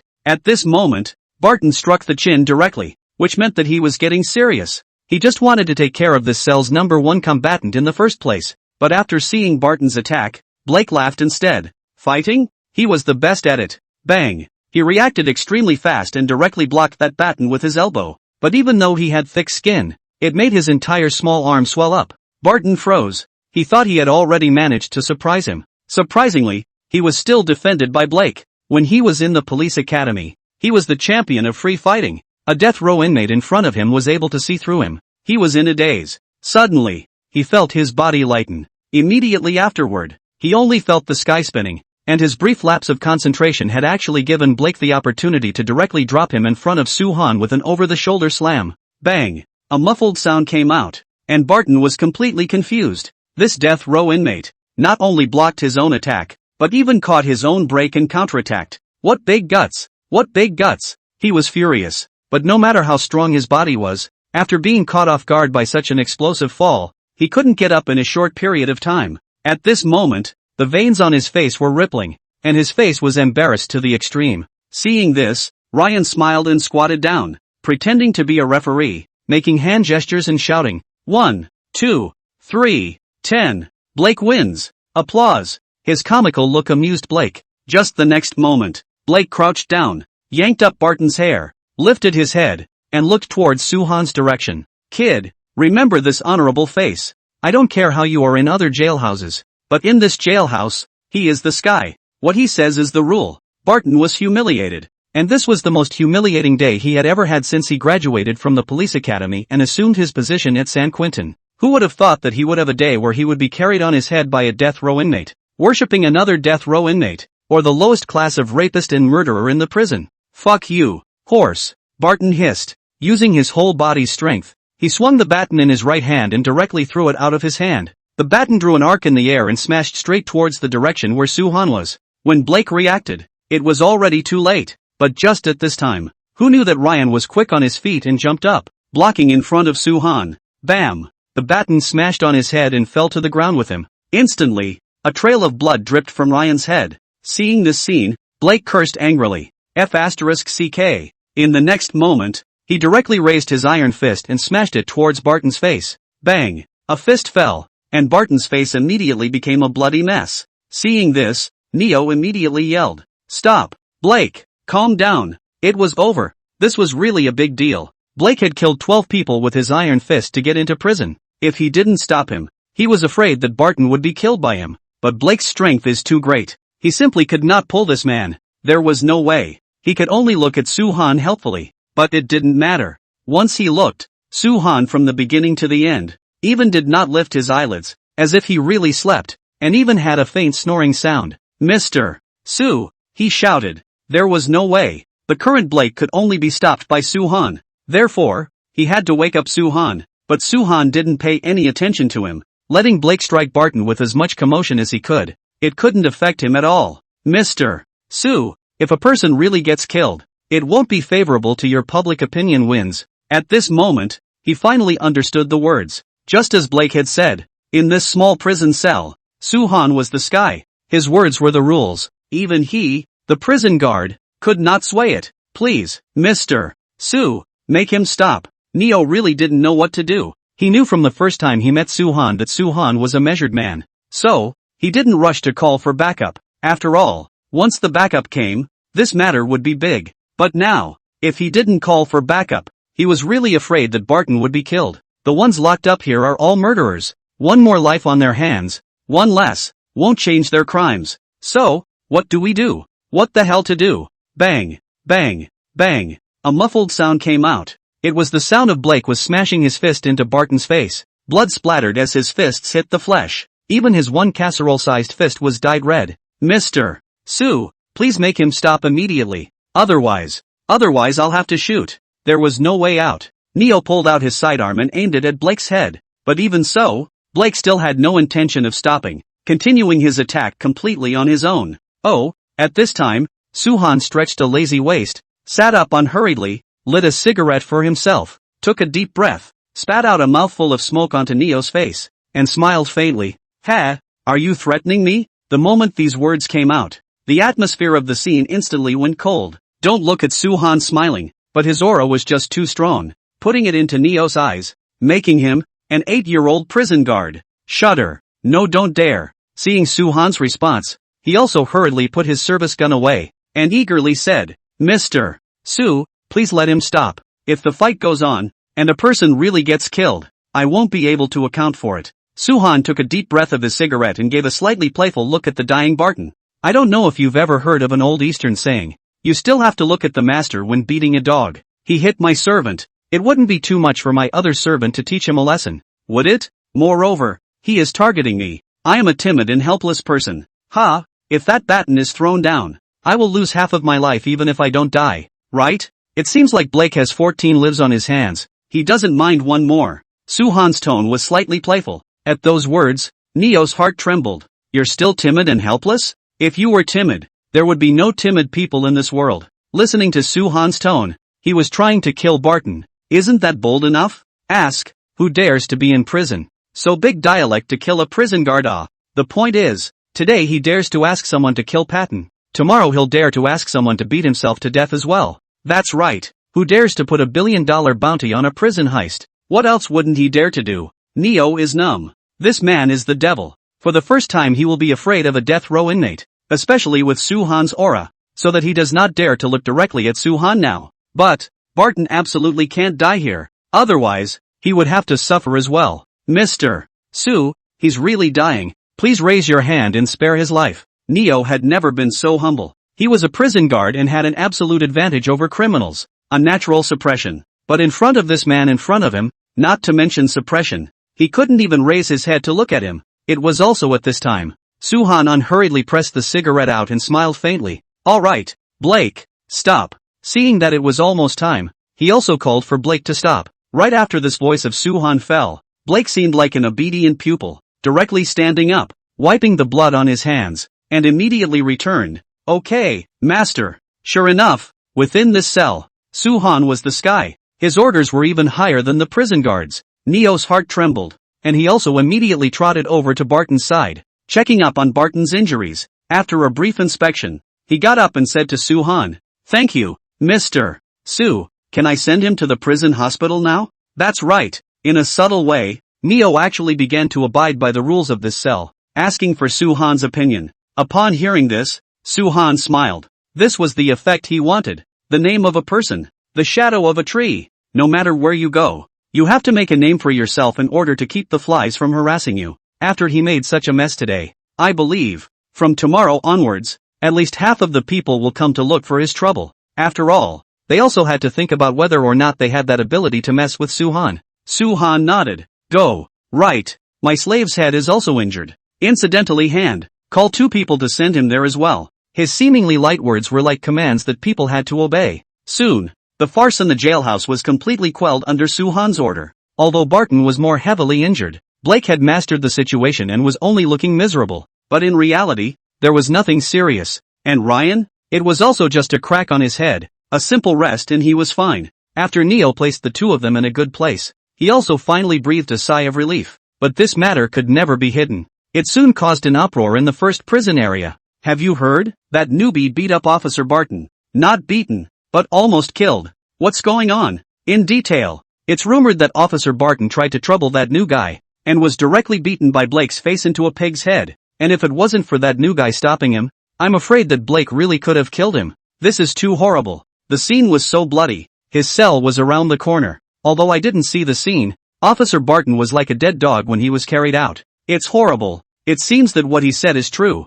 Who can get him out? He really dares to give $1 billion. $1 billion. The prison instantly came alive. A group of prisoners who had all slept through the night began to discuss this $1 billion reward again. Still, more than 50 prison guards were deployed, which allowed the prison to once again restore calm. At this moment, Neo was panting heavily, leaning against the corner of the wall and smoking a cigarette. He was really numb. This was still only Soo-han's first day in SA. Quentin, there were already so many messes going on, but he still had to stay here for at least a month. How could he live the rest of his days? He was agonizing, and even somewhat regretted caring about this devil. If he hadn't taken the initiative to check on Soo-han's condition, this subsequent series of events probably wouldn't have been experienced by him. Hey, he sighed, threw away the cigarette, and once again came to the 1033 prison cell. That's right, he did not forget his purpose. He had come to lift Soo-han and go to face the supervisor. After standing at the door for about 3 minutes, he took a deep breath and pulled out his access card once again.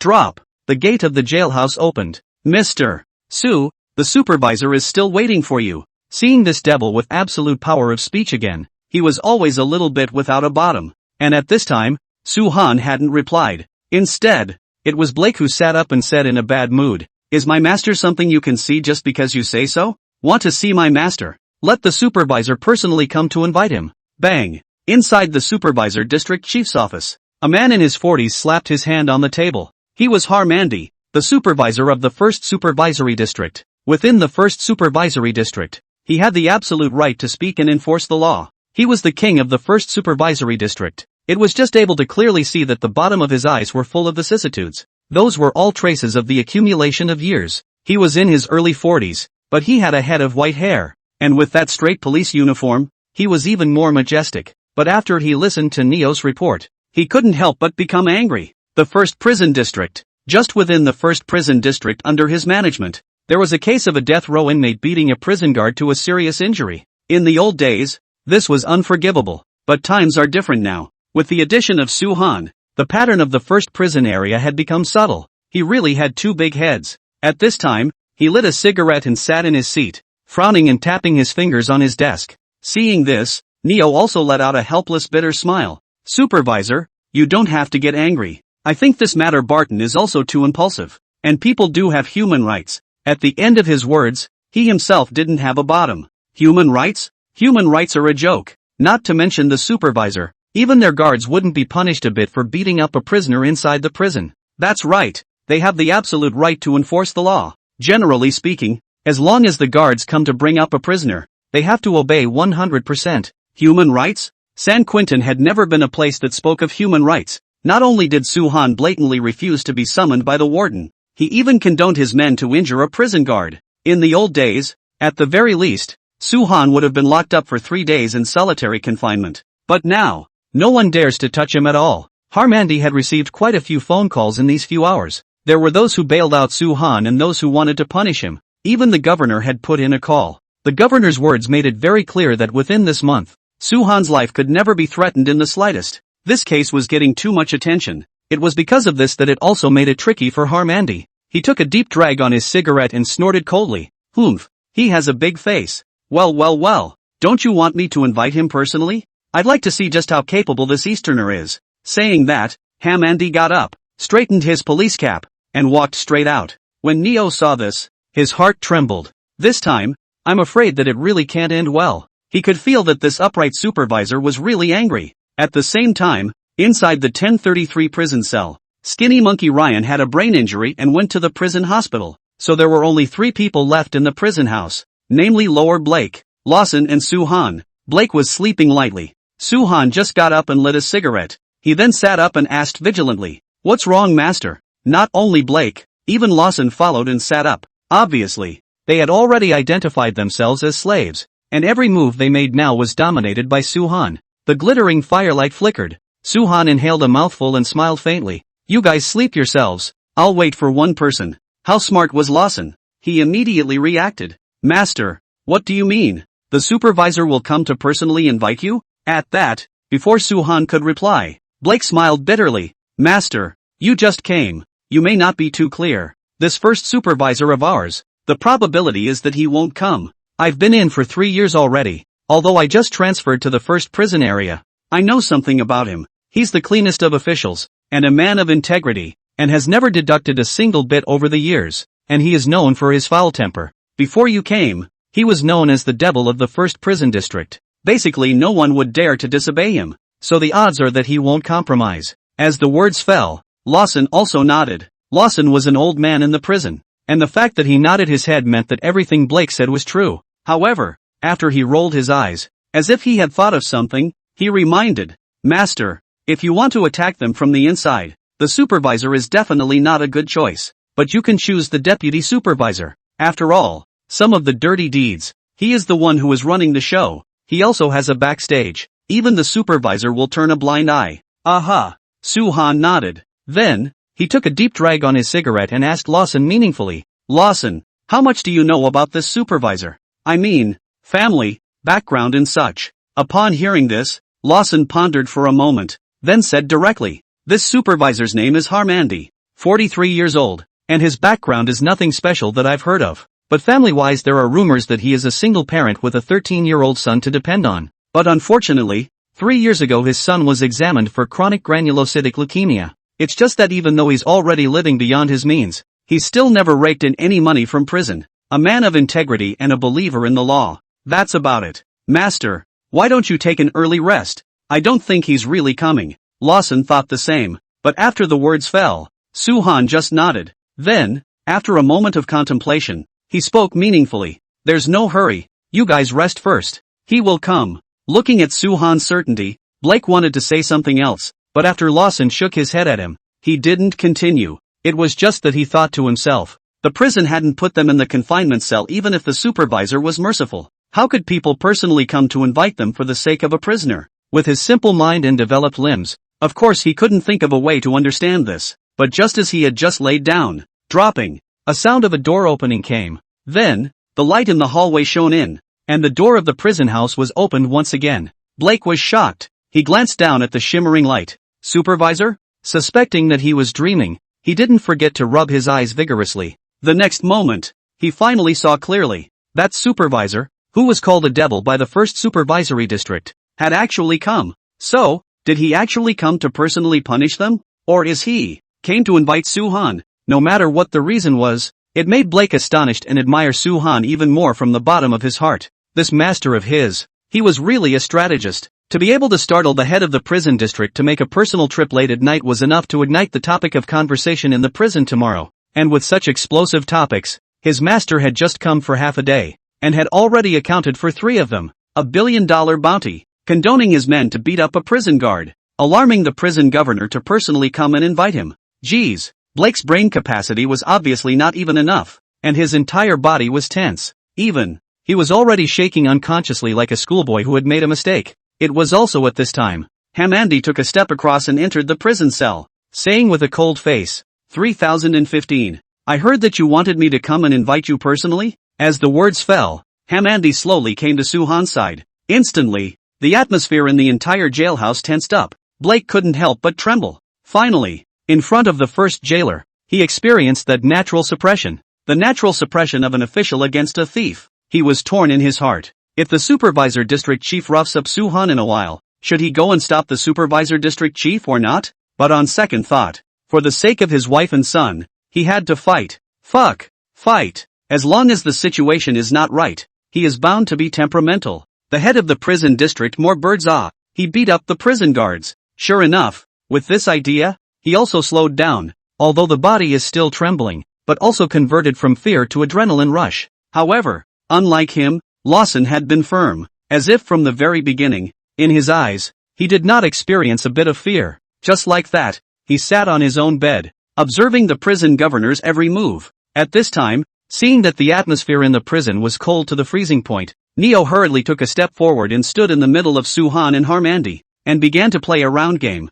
Ha, he smiled falsely. Mr. Su, this is not the superintendent personally came to invite you. There must be a very important is to talk about. How about? Before he could finish his words, Suhan calmly lit a cigarette and lightly exhaled a mouthful of smoke before laughing. Lord Supervisor, are you here to invite me? He made such a bland remark, but it made Harmandi frown shallowly. He had to redefine the man in front of him. In fact, before Suhan was going to come to St. Quentin, Hamandi had done his homework. In the outside world, Suhan was nothing more than a super-rich second generation who had just come of age. With the messages he had inquired about, he should be timid and humble. This kind of student was the best to deal with. They had just stepped into society, and perhaps coercion would allow them to honestly live out the rest of their lives in prison. But when he met Suhan for the first time, he knew that it was time for him to re-examine this man. Suhan was no longer revealing an aura of superiority at all times, giving off a feeling of sophistication and calmness.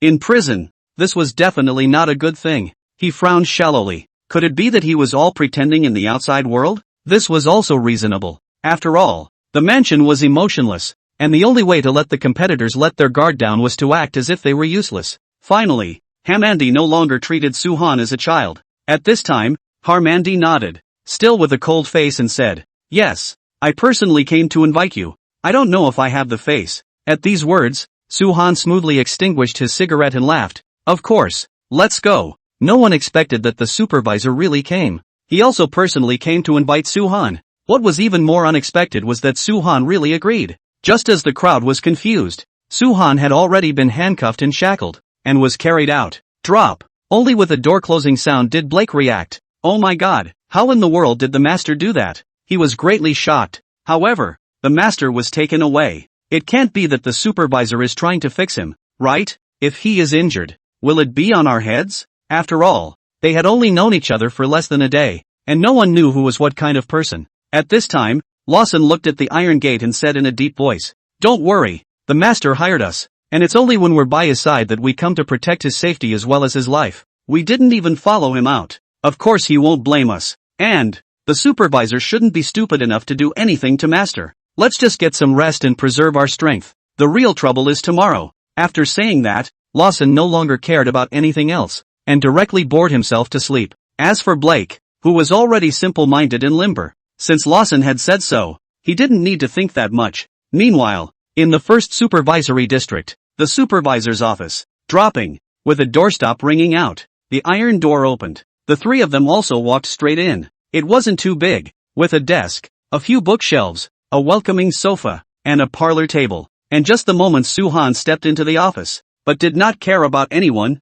walked towards the welcoming sofa on his own, and then sat on his butt. Seeing this, Harmandi hadn't said anything yet, but Neo had long since panicked. He was shocked. Suhan, how dare he, to be so reckless in front of the supervisor? Was he provoking the supervisor's absolute majesty? He was definitely testing Hamandi's bottom line. Mr. Susu, get up. He raised his eyebrows and gave Suhan a look. The meaning was obvious. It was telling Suhan that if the supervisor got angry and did something to him, he could not control it at all. Sure enough, the next moment, it was able to clearly see that Harmandi's weathered face darkened even more. He took a deep breath. Then he swept a glance at Neo and said in a cold voice, Neo, go make your rounds. Neo's heart thumped. Oh no, the supervisor was really angry. Suhan is going to have a hard time tonight. In an instant, his forehead was covered in cold sweat, and he was about to open his mouth. But Hamandi raised his hand to stop him. Didn't you hear my words? Get out. Harmandi's face was full of seriousness, seemingly truly angry. Neo had no choice but to pray for Suhan in his heart. After all, if anything happened to Suhan, his $1 billion would be lost. Damn, what am I thinking? After secretly cursing, he also immediately retreated. Mr. Su, seek your own fortune. After Neo left, only Suhan and Hamadi were left in the not-so-big office as well. The scene was so quiet that one could hear it for fear of dropping a pin. Finally, it was still Harmandi who took a few deep breaths before he calmed the anger in his heart and spoke with a cold face. Mr. Su, behind closed doors, I'll call you Mr. Su. I, as a person, am different from others. I believe in the law. So if you have committed a crime, you should be duly punished. You need to remember, this is a prison, and prisons have prison rules that I hope you will follow. Of course, before you are executed, I will absolutely guarantee the safety of your life, and even in some minor matters, I can completely give you the green light. As long as you abide by the rules of the prison and don't mess around with anything, we can maintain a state of well water. However, I definitely don't want that things like your bounty of $1 billion to reach my ears again. Hamandi was forceful, a negotiation of sorts. It was likewise a warning. It was a threat. It was a psychological game, a test. As the words fell, he glared at Suhan, waiting for Suhan's answer. But just at this time, Suhan was very relaxed from the parlor table, picked up the pack of cigarettes, lit one on his own, and lightly exhaled. The next moment, he nodded and smiled lightly. Ha! So, Lord Supervisor, is this a threat to me? Bang! Hearing these words, Harmandi slammed the table and snapped. 3015. I preach justice. Don't you give an inch. In an instant, the atmosphere in the supervisor's office chilled to the freezing point. Justice? He. Suhan laughed, revealing a meaningful smile. At this moment, he was more like the owner of this office, sitting on the welcoming sofa just like that with no fear, taking a deep drag on his cigarette. He continued, what you call justice, is that letting your own men maliciously target me? There are people who want me dead. Likewise, there are also people who want me to live. So, with your so-called justice, you are impartial and allow others to break the law under your watch. So, that's called impartiality. He was meaningful and full of teasing. That's right, if there was no acquiescence from the supervisor, even if the deputy supervisor was even more handy, it was absolutely impossible for him to transfer the 3 death row inmates to the 1st supervisory district. This could only mean one thing. For this matter, we all understand each other. It was this Lord Supervisor in front of him who had acquiesced. As the words fell, Hamandi's heart trembled. He really didn't dare to believe it. He himself had originally wanted to use the identity of the supervisor to put pressure on a criminal. But looking at the way he was emboldened, it seemed like he had unknowingly entered his rhythm and lost the upper hand. Suhan? Was it really an 18-year-old student? The pressure from this kind of strength was no less than those gangster godfathers. At this time, Hamandi furrowed his brows and tried to argue something in his defense, but he was so disliked that he was speechless. Finally, it was Suhan who broke the silence in the office with a faint laugh. However, Lord Supervisor, I don't care if you're impartial or not, even only if you're not impartial. It's an opportunity for me. $1 billion.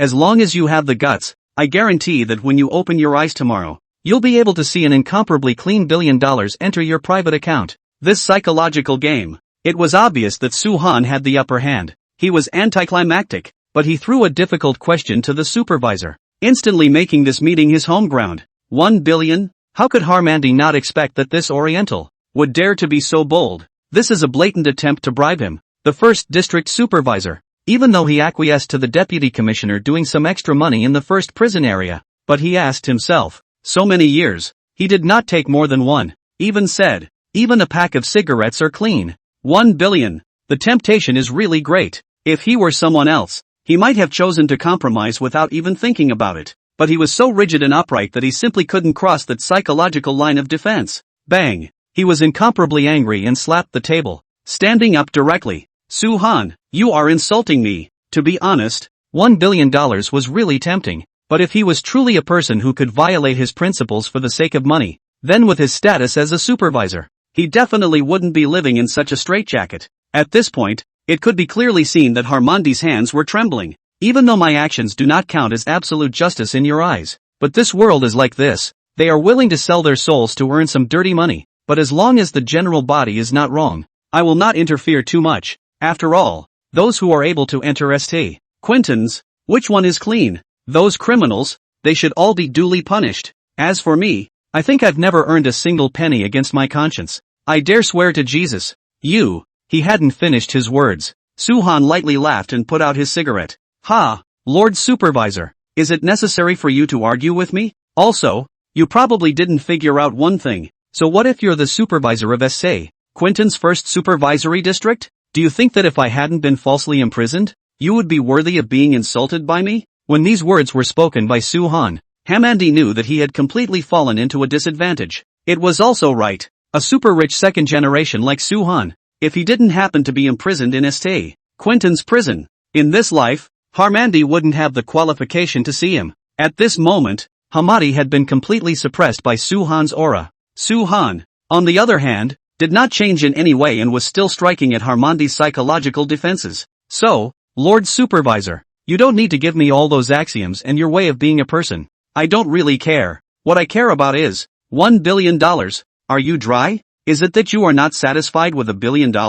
Indeed, my life is expensive. How about $2 billion? $2 billion. Hamandi was completely shocked. Other people might not have much of a concept of money, but he was clear that the entire San Quentin prison was known as the most luxurious prison in all of Rice. The value of the entire prison was just $100 million. $2 billion.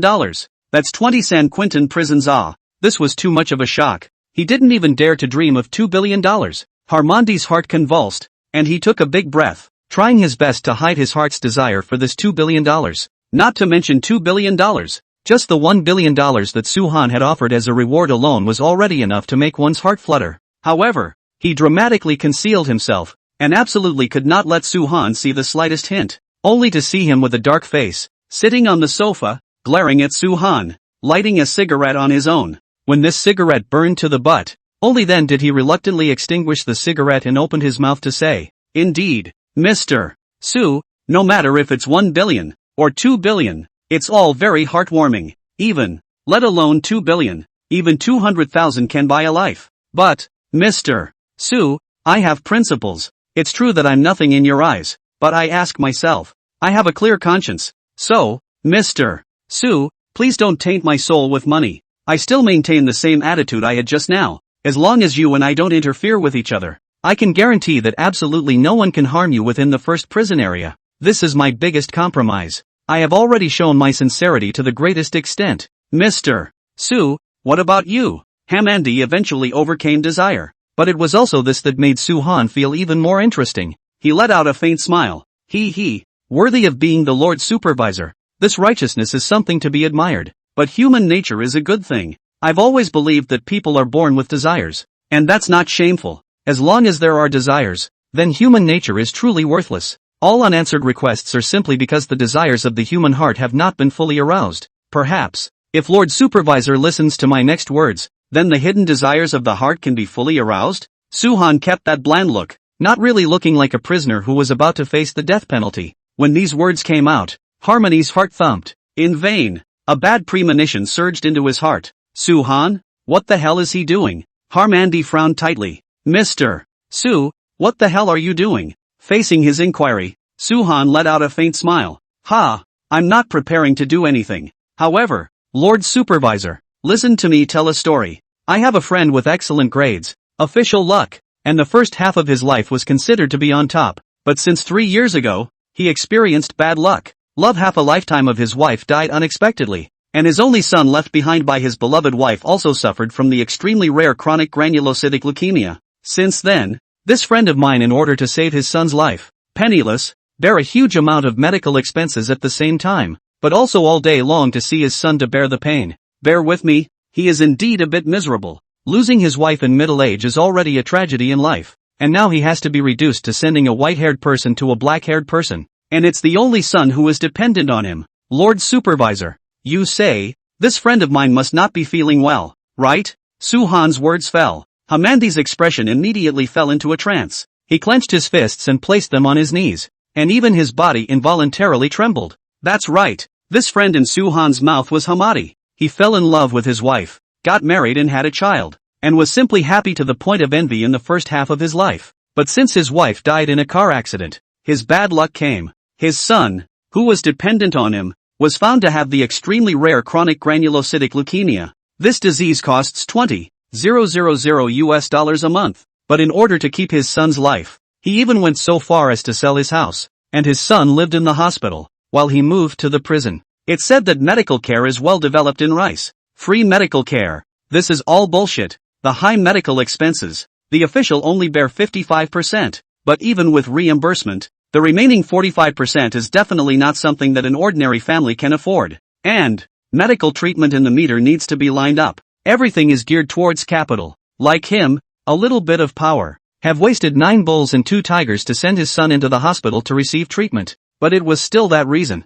Money. The high cost of medical care has left the seemingly glamorous supervisor already struggling to make ends meet. Struggling to make ends meet. Suffering son has almost crushed this man in his early 40s. That's why, when he heard about the $2 billion, he was moved. But in the end, reason overcame desire. He had clearly chosen to stand firm in his beliefs, but his bitter life still put him in a trance. Looking at Hamandi, Suhan still smiled lightly. Lord Supervisor, perhaps you don't have to work so hard, as long as you can make a right choice. $2 billion, plus a living son, I can give you all of it. Click click click. As the words fell, both of Hamandi's fists clenched out. Suhan was undoubtedly rubbing salt into his wounds. Suhan, he hissed, stood up, and yanked on Suhan's collar, his angry eyes covered with blood, a crystal spinning wildly in his eyes. If he wasn't the head of the prison ward, if he was just an ordinary prison guard, he couldn't wait to violently beat up Suhan right now, but he couldn't do that. His clenched fist,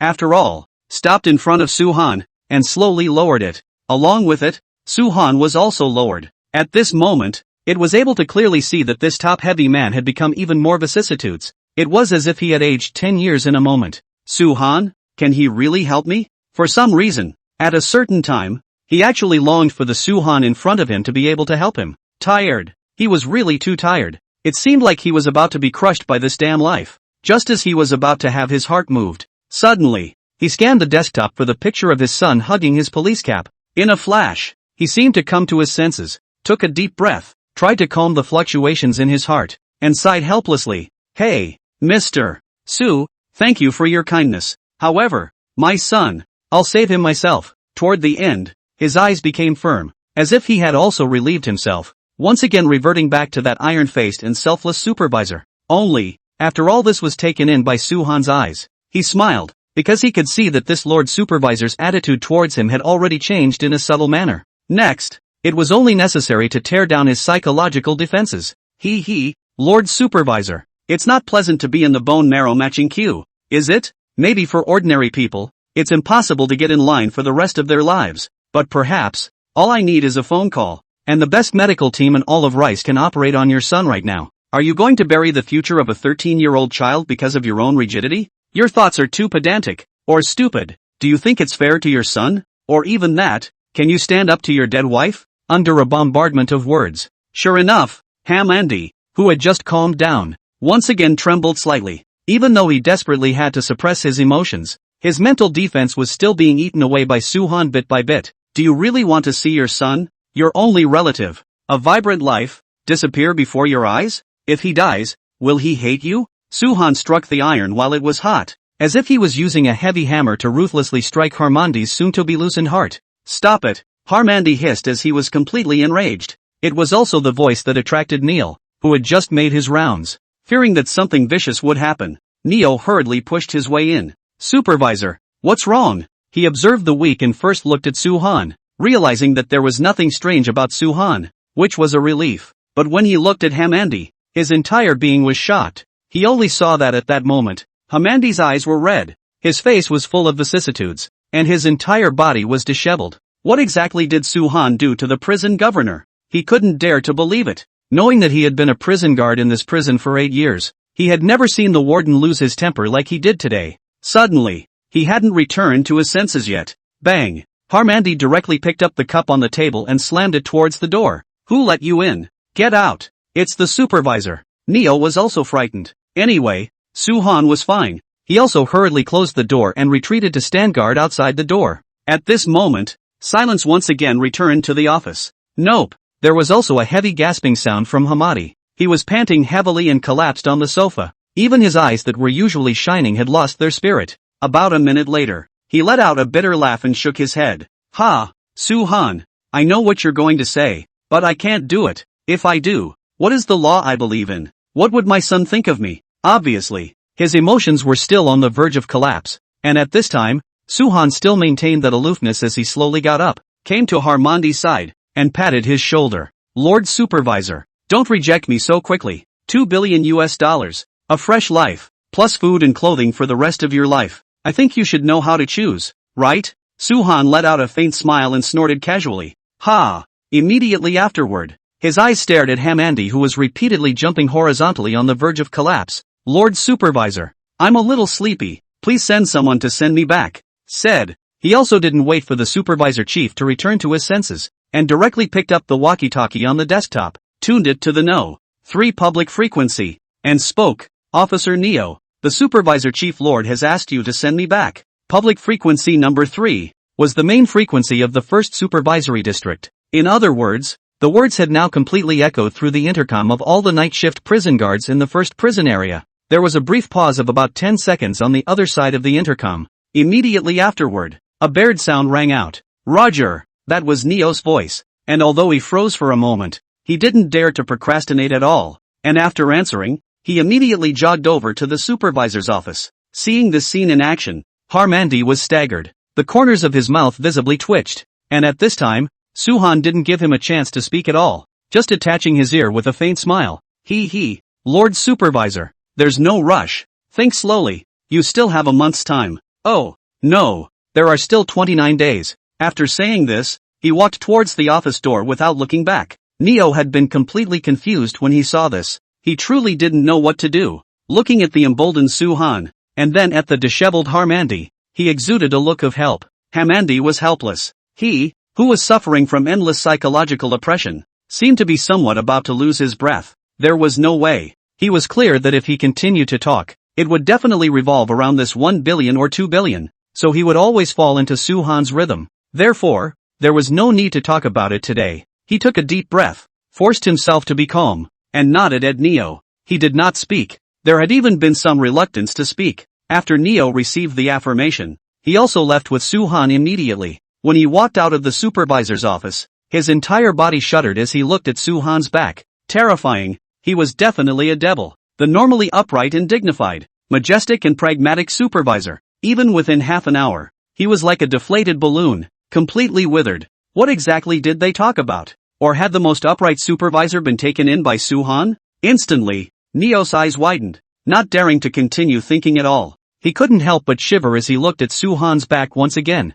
Hiss. It seems that the first supervisory district is going to change. At the same time, the first supervisory district supervisor's office, as if his whole body's chi was drained, Harmandy collapsed on the sofa, cigarettes after cigarettes, making the whole office foggy. Right at the end, he was trying to refute Suhan in the first place, but Suhan was as if he was in control of this negotiation, making him seem so powerless no matter what he said. Heartbeat? $2 billion.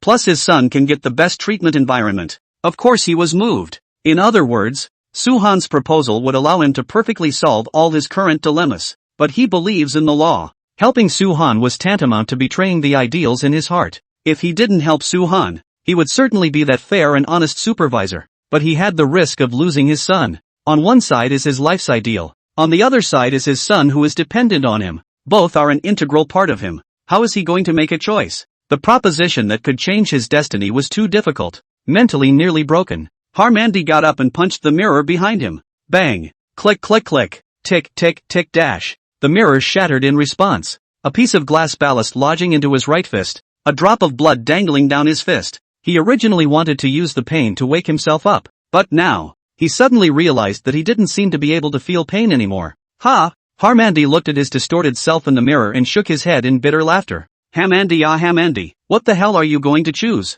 He was torn and hopeless, and it was precisely at this time. Suddenly, jingle bell, ringing, a black phone on his desk rang. Seeing this, he frowned shallowly and immediately picked up the phone, asking with a serious expression, "Warden, may I ask what's up?" The black phone represented urgency. This was the internal line between the major wardens and the warden. This also meant that not only him, but even the warden had been busy until this late and hadn't returned home. Thinking about this, he frowned. Things seemed to be getting bigger and bigger. At this time, only then a serious voice rang out. Hamandy, things are going in a bad direction. Prepare yourself mentally. In response to the court hearing in 3 days, we must ventilate in advance with the SC. Bria Army Special Military Station. Come to my office now to conduct a video conference. This meeting is classified as a T0 top secret meeting. Be sure to keep it confidential. After saying that, the warden hung up the phone. At this moment, Hamandy didn't react at all. He was a bit frozen. T0 level top secret meeting. T0 level. One must know that the highest level of a meeting in San Quentin prison since its establishment, 167 years ago, was just a T2. That was still because of a Rice Army scandal that made the meeting level so high. Not to mention T0. In the past 167 years, there hasn't even been a T1 level meeting. And this time, because of Su-han's existence, just regarding his court escort 3 days later, the meeting was upgraded to T0 level. Shock. In addition to being shocked, it was still shocked. The level of the participants of this meeting would not necessarily be particularly high, but it could be imagined that the impact of the meeting was absolutely unprecedented. It even concerns California, and even the entire western part of the meter. Can't it be that the warden has received some special message? Is it that those curmudgeons have decided to rescue Su-han in 3 days? What they were about to face 3 days later, Hamadi knew nothing about. What he knew clearly was that as long as that day came, the entire sacred capital, and even California, and the rice country, would be in chaos. Chaos. It was really going to be chaos. At this moment, he frowned tightly and didn't know what was going on in his head. After simply bandaging his wounds, he immediately hurried out. Until now, everyone was unclear about which side Harmandy would actually stand on. After all, he was about to participate in this T0 level top secret meeting. His choice was crucial. It was directly related to whether Su-han would be able to escape in 3 days or not. That night, inside the top secret conference room inside San Quentin prison, no one knew exactly who was involved. What happened inside? No one knew either. All one knows is that at 4 a.m. the next morning, the meeting broke up unhappily. The warden drove off in a huff. The deputy warden also left San Quentin in a hurry. In place of the warden, the first warden gave 3 urgent orders. Order 1, for the matter of Blake beating Barton. After investigation, for Barton to take the initiative to provoke. So pardon Blake's punishment in the confinement room. Barton deducted 3 months' performance, suspended from duty with pay. Order 2, turn on the full power of the San Quentin prison shield. The guards can only communicate internally. Anyone who enters San Quentin prison will have all communication equipment seized and will not be allowed to have any contact with the outside world. Order 3, all prison guards on leave will return to their posts and will not be delayed under any pretext. The 3 orders immediately caused an uproar in the circle of prison guards. Even if these 3 orders have not been spread throughout the prison, the prisoners have also discovered the difference. Originally, the prison wake-up alarm would only ring at 6:30 a.m., but at this moment, it was only 5 o'clock, and there were already many inmates discussing it in their respective dormitories. Even, some of the 3 or 2 dormitories that were closer to each other began to frantically exchange information. Crap, the mini cell phone I hid away won't work. No, didn't you guys realize that? It seems like right when I got up in the middle of the night, the entire prison's police force was raised. Yeah, originally, there were only 5 prison guards in our sub-district, dispatching one of them to make rounds. But now there are even 10 prison guards on guard for the prison house. What on earth happened yesterday? After just one night, it seems like the entire pattern of San Quentin has changed. You still don't know?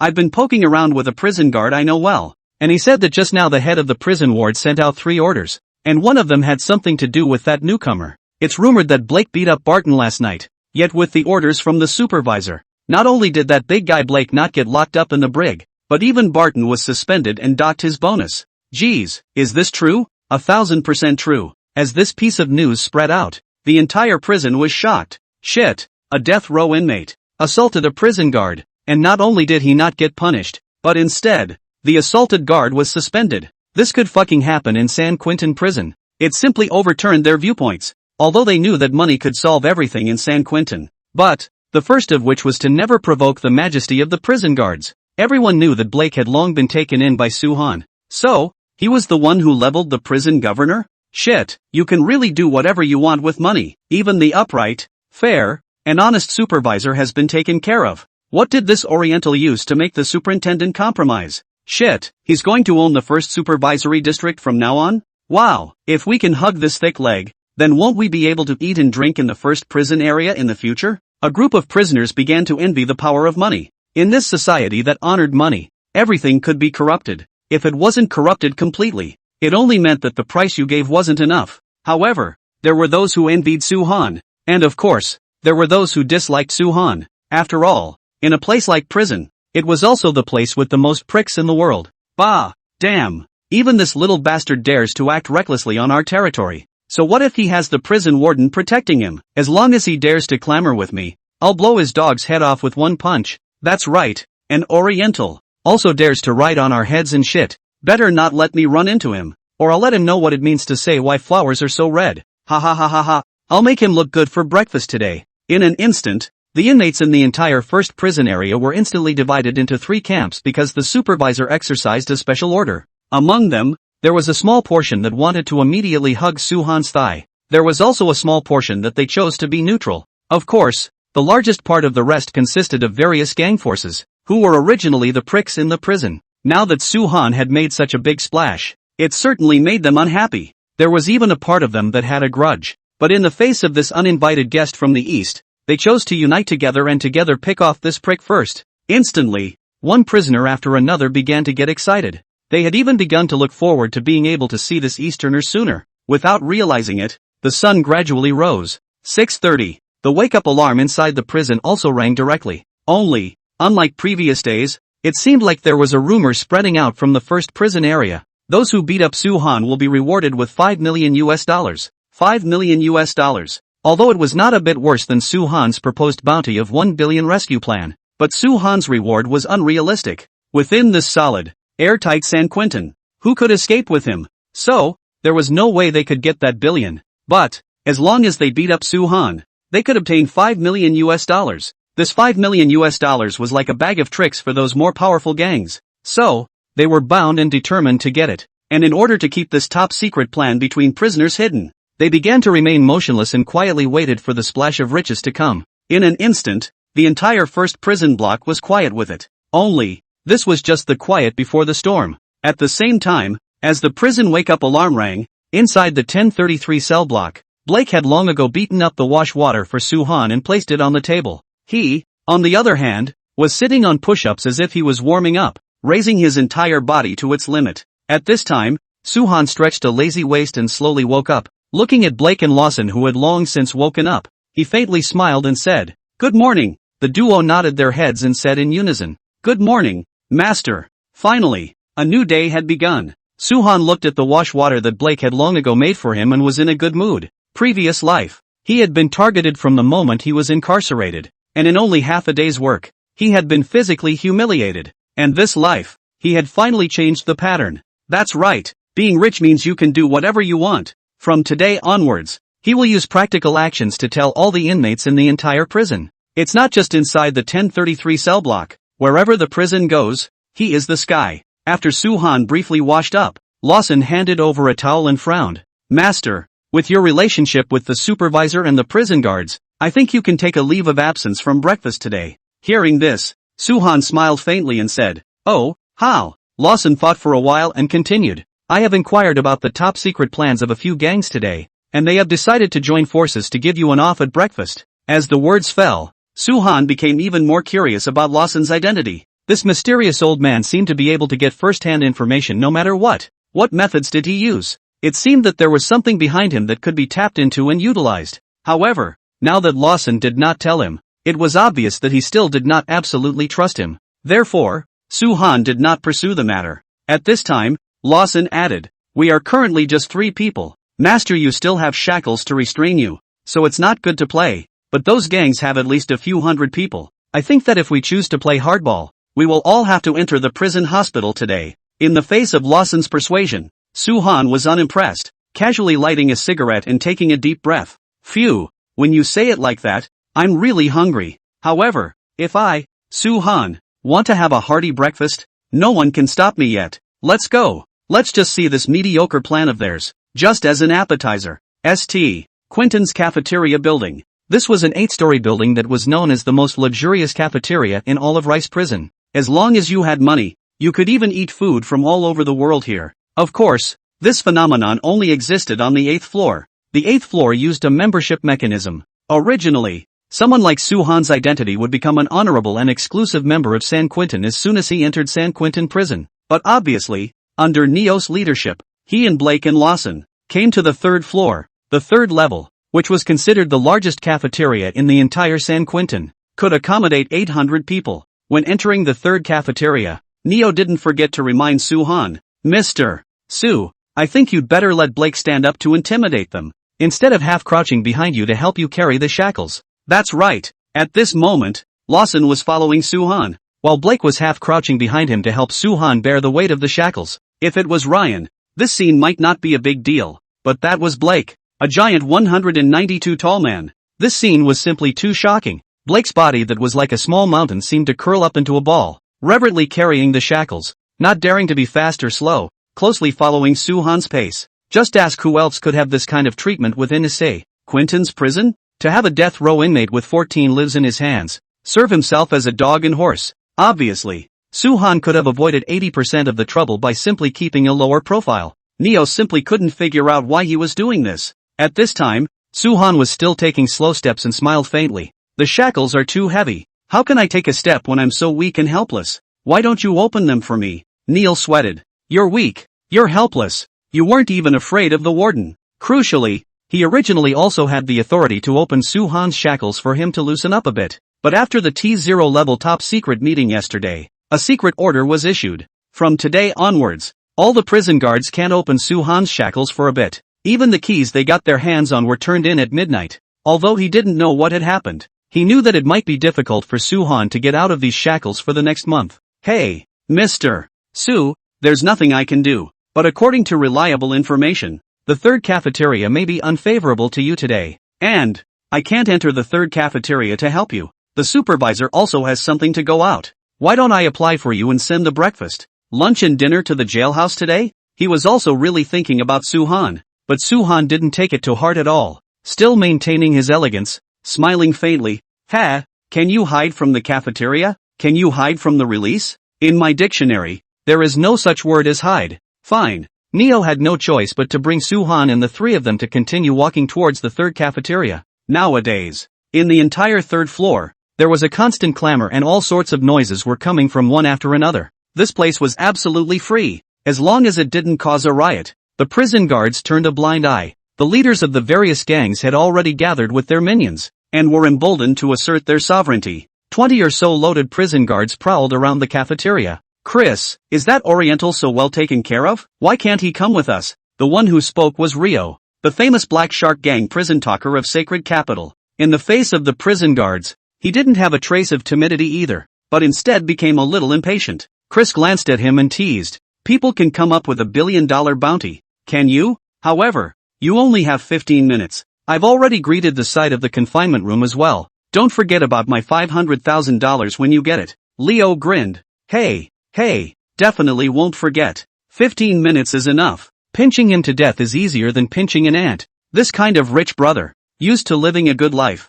I'll loosen his bones today. Chris understood, nodded, and then made his rounds again. And in a gang similar to the Black Shark Gang, there were no less than 20 to 30 of them within the 3rd cafeteria. Conversations like this one had also happened no less than 20 to 30 times. It was obvious, they had already taken over, and even the prison guards had been bribed. 15 minutes. As long as Soo-han dares to come to the 3rd cafeteria today, then they would let Soo-han experience the darkest 15 minutes of his life. Although they can't kill him, but it's not too much to remove an arm and a leg, right? Or destroy his face? Who let him be so handsome? At this moment, the plan was proceeding as planned, with over 700 prisoners, 20 to 30 gangs of all sizes, ready and raring to go. They were clamoring and laughing, just waiting for Su-han to come to the third cafeteria. Drop, with the sound of a door opening. Instantly, the originally boisterous third cafeteria quieted down to silence. Everyone raised their heads and placed their eyes on the door.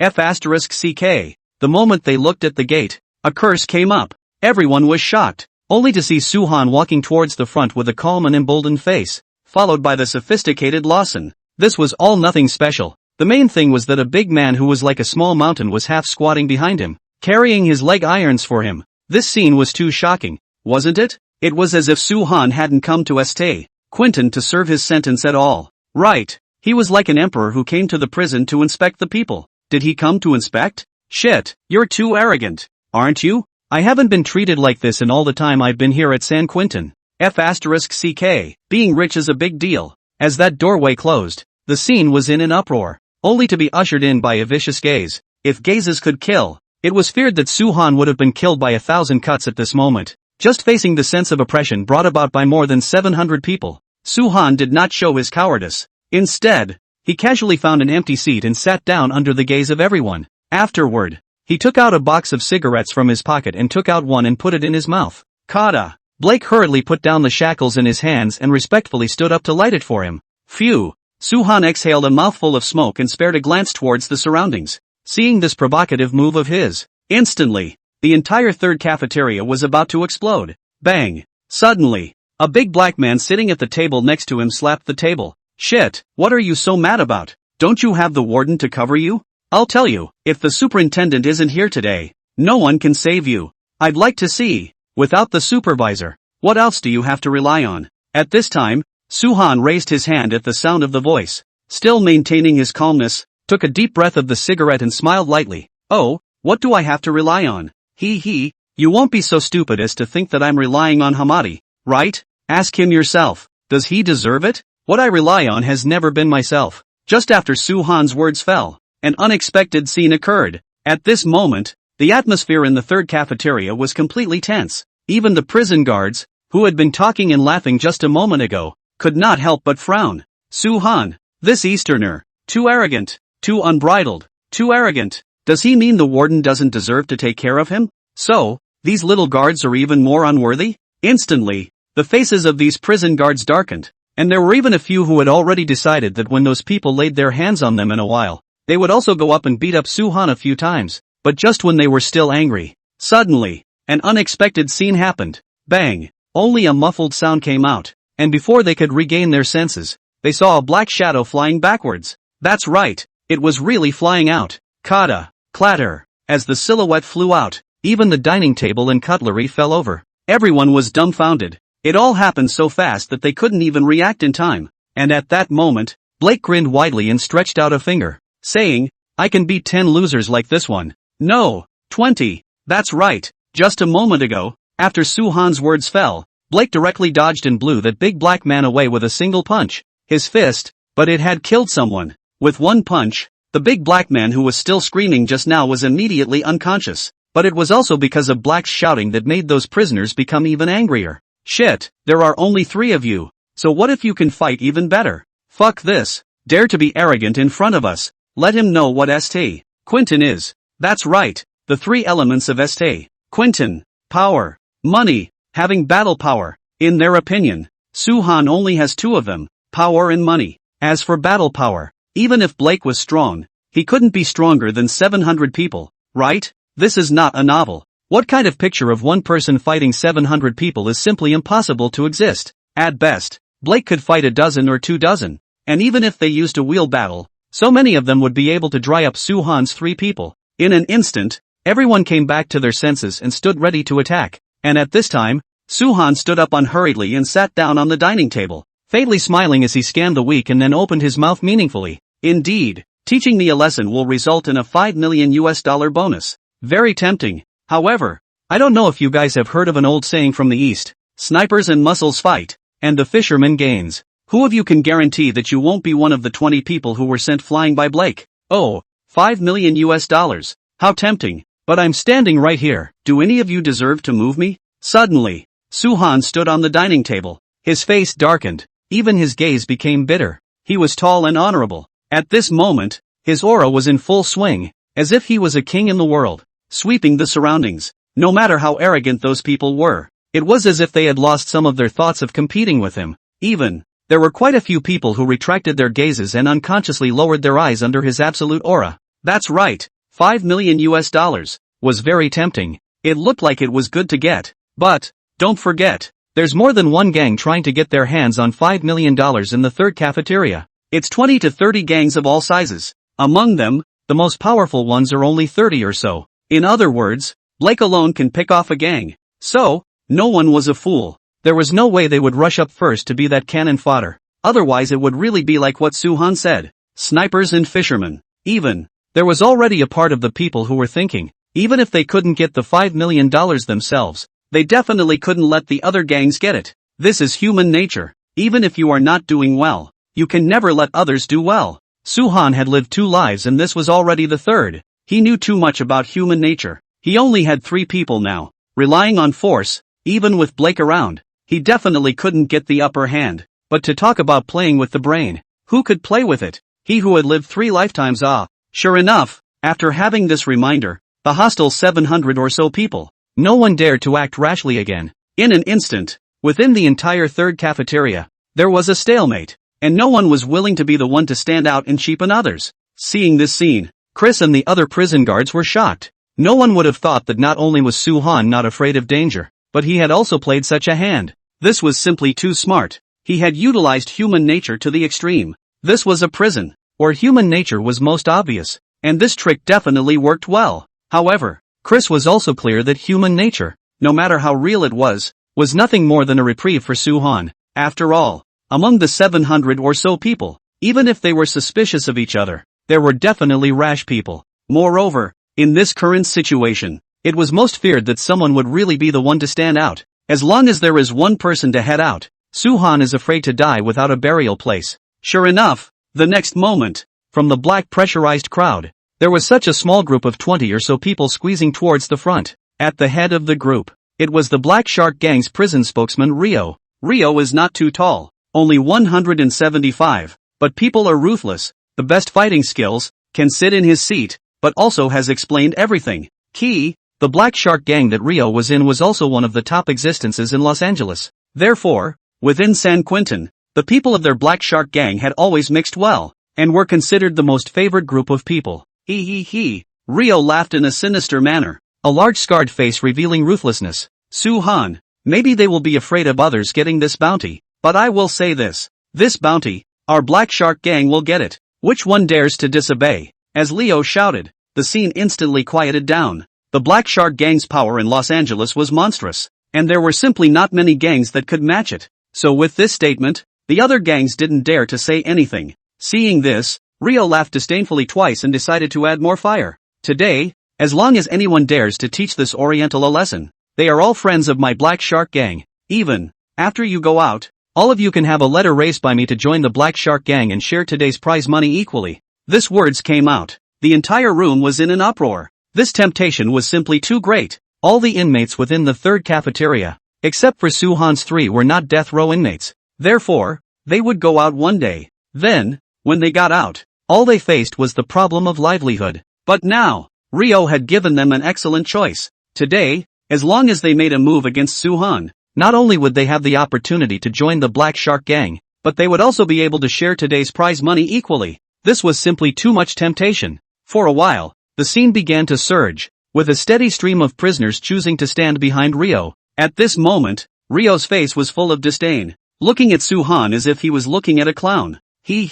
Easterner. You remember, in St. Quentin, it's not by being smart that you can set everything right. I'll loosen your bones today and see who can still protect you. As his words fell, the prisoners standing behind him already numbered over 100. At this level, even if the other gang members, no matter how much they disliked them, they could only let them take today's $5 million bonus. Instantly, Blake tensed up. He was like an enemy, standing under Suhan's table, clenching his fists. Even Lawson dragged his old body and took 2 steps forward. Today, I'm afraid that it won't end well. The duo looked back at Suhan warily. They realized that Suhan was still standing on the table with a calm and emboldened face, seemingly waiting for something. Master? What exactly are you waiting for? It was while they were puzzled. Suddenly, drop! A sound of a door opening rang out. Dropping, as a doorstop rang out. The door to the third cafeteria was opened. Instantly, the scene went silent. Everyone's gazes looked towards the door at almost the same time.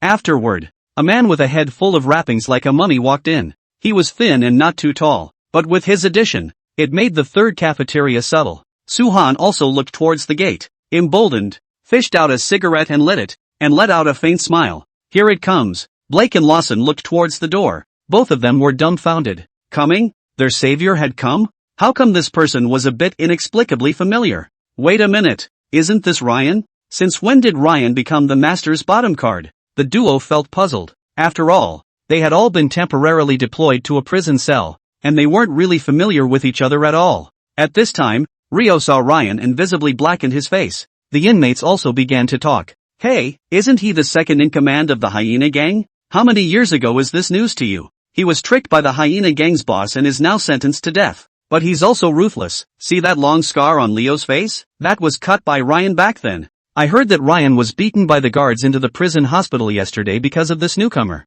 What's he doing here now? Is it also because of the bonus? A group of people were talking, and the scene was immediately noisy. It was also during this process that Ryan came to Rio's side. The enemies met each other. Rio said with a dark face and obviously some scruples, "Ryan, you want a piece of the pie too?" At this moment, although Ryan's head was wrapped in gauze, his aura was undiminished as he said, "What? No?" Ryan's face was flippant, as if he never put Leo in his eyes. Fuck, where could Leo endure this? He just opened his mouth and cursed. Snap. A crisp sound came out and the entire third cafeteria went silent. The crowd was shocked. Ryan actually directly slapped Leo without saying a word. Everyone looked at Ryan with disbelief, and Ryan still very easily sneered. "Kid, you are also worthy of being arrogant in front of me? You're the only one who has people? Where's Leifert? Where is he dead?" As Ryan shouted. Sure enough, from the gathering points of the various gangs, a large group of people crowded towards the front, led by none other than Lefort. Leifert's block was huge, 188 in height. His body was swollen with muscles, just like a small one of Blake. Looking at the black pressurized piece of extrusion, a rough look, at least 60 or 70 people, and each of them looked very capable of fighting. At the very least, it was an existence where one person could pick 3 people from Rio's side. In an instant, the 60 to 70 people stood behind Ryan, and the leader, Lefort, even smiled nervously. Ha, boss. You're finally here. We've all been waiting for you to come and fuck over Leo the Pretender. Brothers, this is our boss. Ryan, boss. The black pressurized 60 to 70 people shouted in unison, which was also considered to be a great sound. At this moment, the pattern within the third cafeteria was subtle, and the rest of the disorganized small gangs gradually backed off, completely losing this chance to compete for the prize money. Hey, worthy of being Ryan, even after being kicked out of the gang, there is still such cohesion. In the absence of machetes and guns, Ryan's 60 to 70 people could hang and beat Leo and the others, right? That's for sure. And don't look at Leo's side, but it's all a bunch of rabble, a temporary team. Once they fight, they'll fall apart. It seems that this $5 million prize money is all Ryan's. Oh, Leo was so crazy just now, but he didn't even dare to fart when he saw Ryan. So, Ryan is the real hidden big brother. Yeah, no one would have thought that a Ryan who was kicked out of a gang, and went to prison, would still be able to form the largest gang. If someone could really take the prize, then that person would be Ryan too. Faced with a stream of obscenities, Leo had long since lost the arrogance of the party. He knew in his heart that he had been planted this time. The people on his side weren't enough for the other side. Nima. Not only did he lose his bonus, he also received a slap in the face for no reason. Shame on you. He took a deep breath and tried hard to calm his anger, glaring at Ryan and said, "Fine, I'll admit it this time. Let's go." Seeing that $5 million was lost to him, his heart was dripping blood. But what could be done about it? He could only admit his bad luck. But just as he turned his head and prepared to leave, suddenly, Suhan was smiling faintly. "Wait, did I let you leave?" Hearing these words, before Rio could react, the others were dumbfounded. Shit, this kid is crazy, right? It was obvious that Ryan was here to get the bonus. He didn't think about what he was going to do next, but he even dared to provoke Leo. Isn't he afraid that after Ryan finishes teaching him a lesson, Leo will come after him again? Sure enough, Leo stopped in his tracks. He was already upset, and now that he was called out by Suhan, his heart grew even angrier. F***CK. Ryan, how about I just remove one of his arms and I won't split the prize money with you? He couldn't bear it anymore. This Easterner was also too damn arrogant. If he can't deal with Ryan, he can't deal with you? But at this very moment, suddenly, Ryan raised his leg and kicked Leo in the stomach. Vomit. Leo was kicked to his knees and almost vomited. Cold sweat broke out on his head and his face was full of disbelief. Ryan? He was puzzled. The group of juniors behind him, who were already confused, didn't even dare to take a step forward to help Rio up. It wasn't just them. Everyone was dumbfounded. Obviously, people had said that they would deal with Soo-han together and not take any prize money. Why was this Ryan temperamental? Just as the crowd was puzzled, suddenly, Soo-han moved. He stood up and stood tall. And the next moment, an unexpected scene happened. The big brother Lane, who was still strong and incomparable just now, unexpectedly trotted incomparably fawningly to the dining table where Soo-han stood, crouched down, and allowed him to step on his back and walk down. At this moment, everyone, including those prison guards, were shocked. Down. Get off the horse stool? The hidden big shot of the prison is working as a dog for Soo-han? Shit. What's wrong with the world? Don't fuck around like that. Everyone was dumbfounded, except for Blake and Lawson, who stood behind the duo and snickered. And at this time, Ryan had already shown his flattery to the extreme and was close to spitting out his tongue. Ha ha ha, master, how did I do? It's a good thing I heard about it and arrived in time, or else I would have really let these rabbits get their hands on it. Everyone, master, master? Crap. The hidden big brother in the prison not only gave Soo-ha as a dog, he's also serving Soo-han as his master? Everyone was shocked. They rubbed their eyes in disbelief, fearing that they had misread the situation. However, the truth was right in front of their eyes. Ryan, the biggest hidden big brother in this prison, was Soo-han's dog. He served Soo-han as his master. It was also equivalent to the fact that the 60 to 70 pugilists under him were all Soo-han's men. No wonder Soo-han has been acting like he has no fear. It turned out that he had such a backbone. Even a big man like Ryan was his dog. People could indeed do whatever they wanted in St. Quentin. For a moment, it seemed like the crowd didn't feel Soo-han's arrogant behavior was a bit annoying. He wanted money. He could just open his mouth and say $1 billion in bounty. If he wants power, he has power. Even the superintendent has to sell him a face. If you want power, you have power. He's got the biggest prison gang of half a dozen fighters standing behind him. Of course he can do whatever he wants. All the inmates were glad that they weren't like Leo. Otherwise, they were afraid that they would be the ones who couldn't die well now. At this time, Soo-han slowly walked towards Rio, and behind him, Blake, who was like a small mountain, half bowed and dragged the shackles for him. The prisoners were also self-conscious, immediately made a way for him. No one dared to breathe a little bit of air for fear of touching the eyebrows of this plague god. That's right, right now, in their eyes, Soo-han was a plague god. It could even be said that anyone who offended him did not have a good ending. At this moment, Leo's face became embarrassed. He covered his stomach and looked up at Soo-han with great difficulty, saying with a prayerful face, Mr. Soo, I know it's wrong. Please give me another chance. Now, he finally realized that this 5 million bounty was hot. It was also right. If this 5 million bounty was really that good, he was afraid that as early as the first day of Soo-han's imprisonment, the three Blakes would have already gotten it. So where else would it be his turn to get it? But as soon as his words fell, Ryan kicked him in the mouth. Bang! Ka ka ka. A bone-cracking sound was issued, and Leo's face was crooked in an instant. Even his teeth were thrown out twice. Ah! A heartbreaking scream came out. The minions behind him just wanted to move, but they were squeezed back by Ryan's minions. Talk too much. Did my master tell you to talk? Ryan slapped Leo's face. It was hard to imagine that Rio, who had been so arrogant just a moment ago, was now like a lost dog, only able to lie on the ground and moan.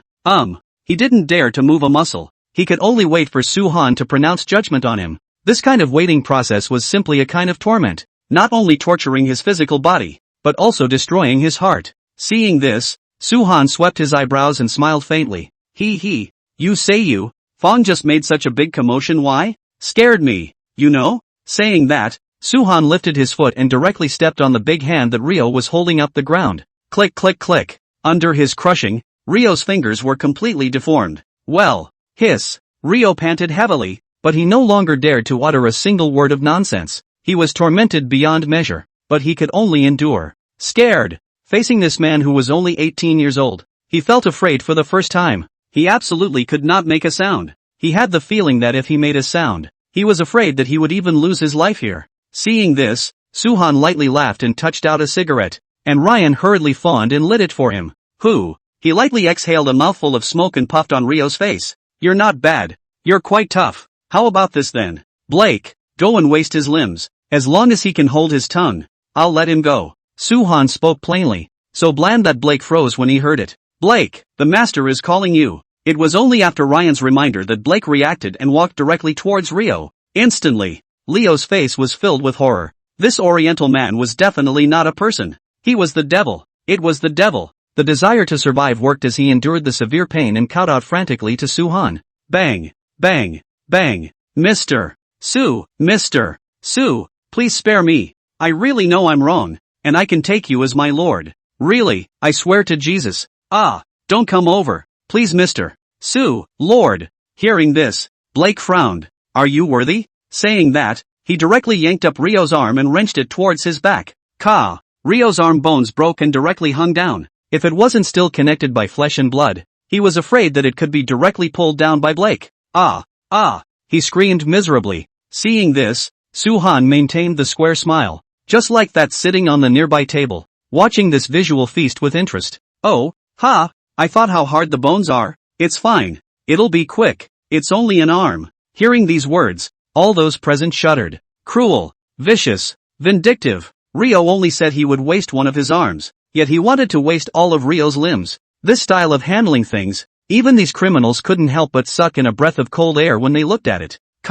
Blake's eyes were quick. Rio's second arm broke. A miserable scream spread throughout the entire third cafeteria. And to them, it seemed as if this miserable scream had been turned into a beautiful musical movement. Soo-han, surprisingly, he was enjoying himself. Hiss. The inmates could not help but tremble, and horror surged in their eyes. Even, some of them had already started to sympathize with Rio. Thud. It was also at this time that Chris couldn't stand to watch as he banged his baton on the desktop and ran over. People made way for him. When he saw Rio's miserable state, they all couldn't help but incline their heads, simply unable to bear to look at him. Next, he glared at Soo-han and said squarely, Mr. Soo, I'm warning you, this is a prison. You're a prisoner. It's not your turn to discipline a prisoner. Please stop, or I have the right to shoot. Upon hearing this, Soo-han unhurriedly took a drag on his cigarette, sparingly looked at Chris and faintly smiled. Officer Chris, right? The last person who warned me has now been suspended.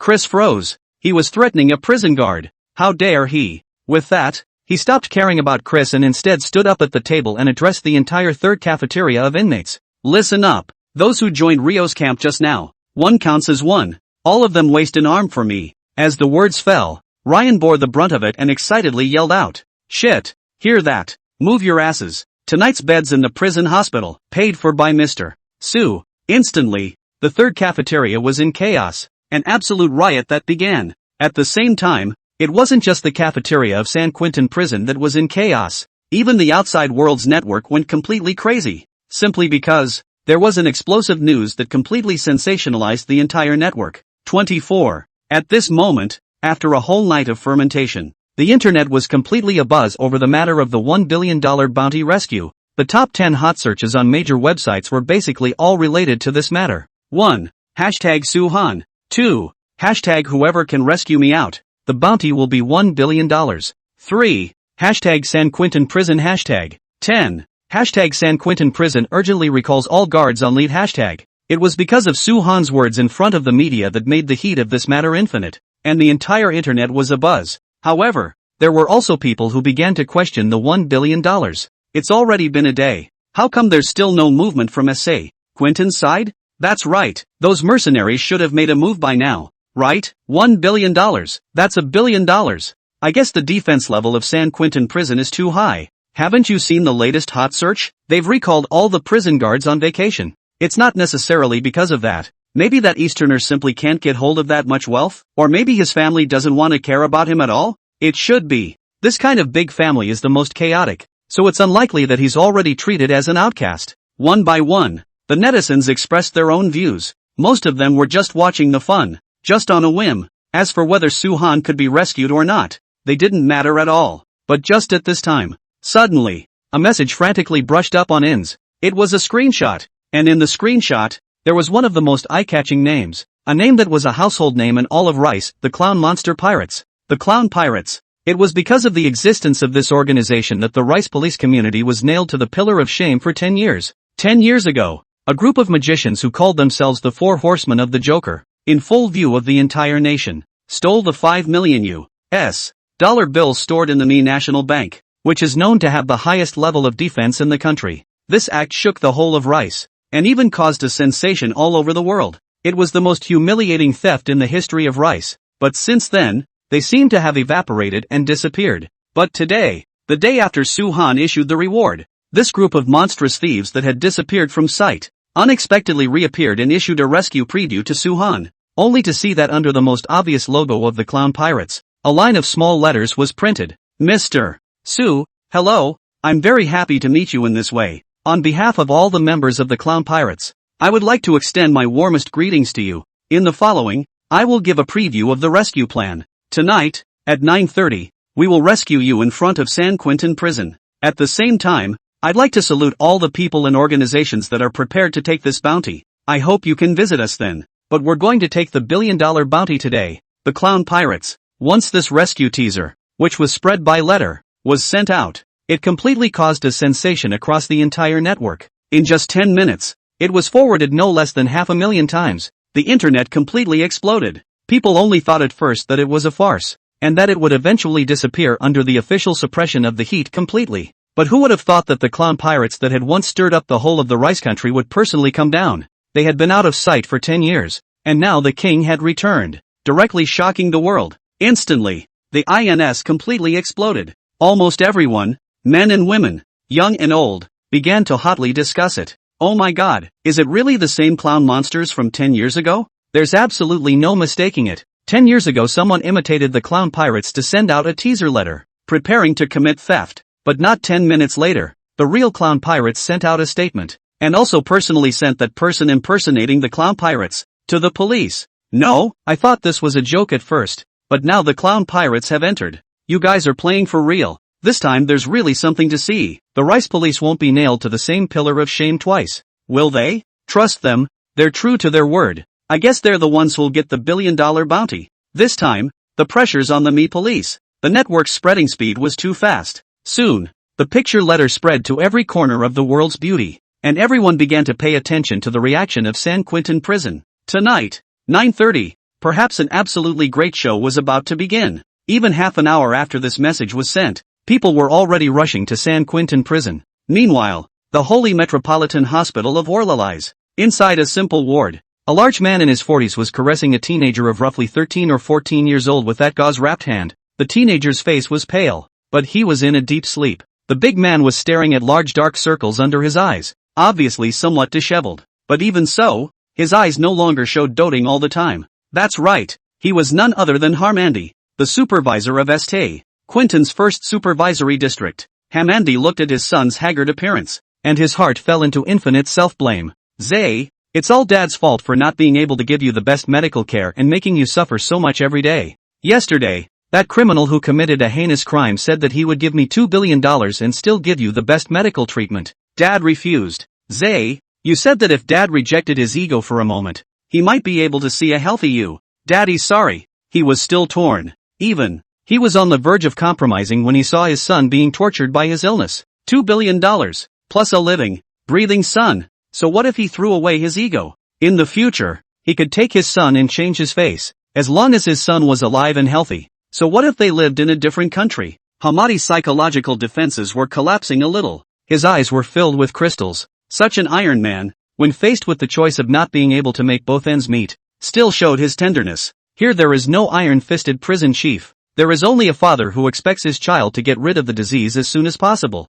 He was moved. There was no moment when his heart was more moved than now. He cried out in pain, and even though his tears were hanging down, he didn't dare to make a single sound, and could only tremble his body. But at some point, the little hand he was holding moved. Daddy, the voice was soft. I don't want to be a drag on you. Do what you think is right. You're my hero. As it turned out, Zay hadn't been asleep at all. He just didn't want his father to be all stiff when he saw him. His father was a human being, too. Hamadi broke down in tears. Even though he had a strong iron bone, he still couldn't hold it together in the face of such a knowledgeable son. But it was also because of his son's words. It made it seem like he had made that difficult decision. And just at this time, his cell phone also rang at an inopportune time. Hello, Warden? Harmandi, get back there. Something big is happening at the prison. 25. Hearing this, instantly Harmandi squared his shoulders. Good, Warden. I'll be right back. And at that moment, a sigh clearly came from over there.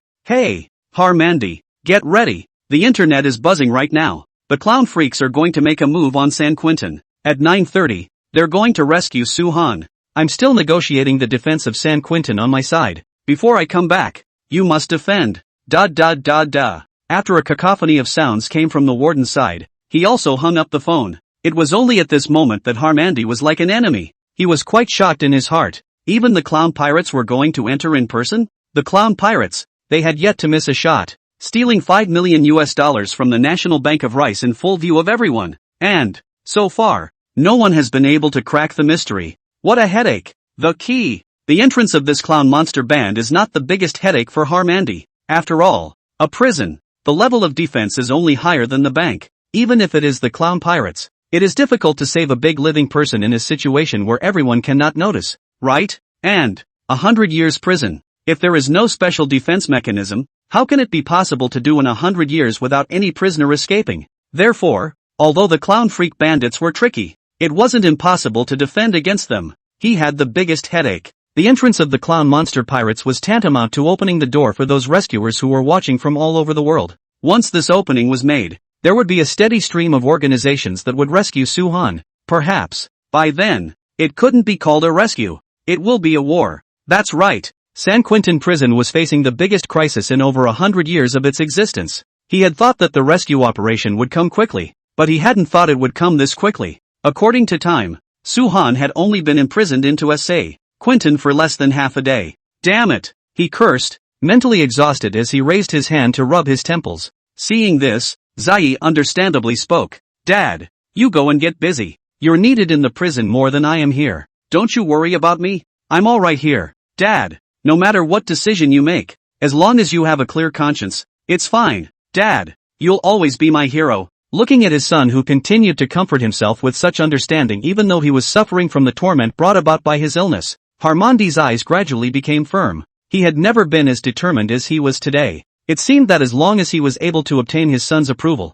even if the sky was falling right now, he would be able to hold on. Yes, Zay, Dad promises you that no matter what decision you make, you must have a clear conscience, and you'll listen to the doctor. I'll come to see you after I'm done with this. The words fell, and Zay nodded heavily. Go Daddy. Harmandy knew that he couldn't stay here any longer. Forcing himself to hold back the reluctance in his heart, he turned and left the hospital room. Only, it was different from before he came. Now, he seemed to be once again energized with fighting spirit and confidence. Zay, Dad will definitely not let you down. Meanwhile, inside the third cafeteria, click click click. Aha! A sound of bones breaking, and a miserable scream spread throughout the entire cafeteria. Ryan's men were simply too fierce. They were like the elites of this group of prisoners. Their hands were extremely strong, and even though they didn't have an advantage in numbers, they fought 1 against 3, quickly resolving the crisis. In the beginning, there were still Rio's men who would choose to resist, but at the back, they gave up. It was truly giving up. They could only watch as Ryan's men slowly walked towards them before breaking their bones. That's right, not dislocating them, but following the bones of their large arms and breaking them right off.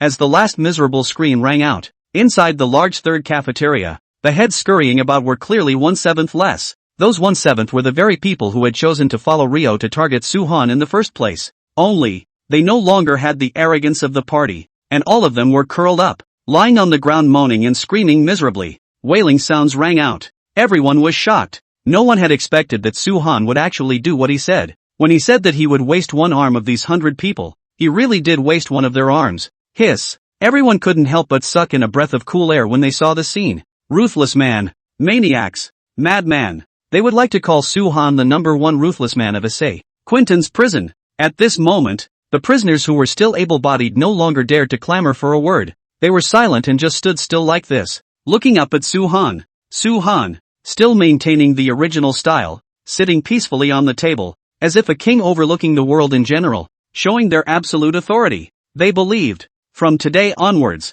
within the first prison area, anyone who heard Soo-han's name would be creeped out. Devil. He was definitely a demon from hell. At this moment, under a look from Soo-han, Blake threw Rio at Soo-han's feet like a dead dog. Nowadays, Rio had already paid a terrible price for his ignorance. All his limbs were broken by Blake, drooping and twisting, if not for the fact that his chest was still heaving. People would have thought he was dead. With Blake dropping him, Ryan arrived in front of Leo, one foot on his face, swept towards the surroundings and laughed cheaply. Ha ha ha ha. Leo, not bad. You're kind of generating revenue for San Quentin prison. At the very least, the prison hospital will be bursting at the seams with medical bills tonight. That's right. In Rice, even prison medical care needs to be paid for out of pocket. Over 100 prisoners with broken arms. Zigzag. This medical bill alone is substantial. It's even because of today's move that a saying has been circulating within the future SA. Quentin's prison. Who dares to say they've been with Leo if they haven't received a bone once?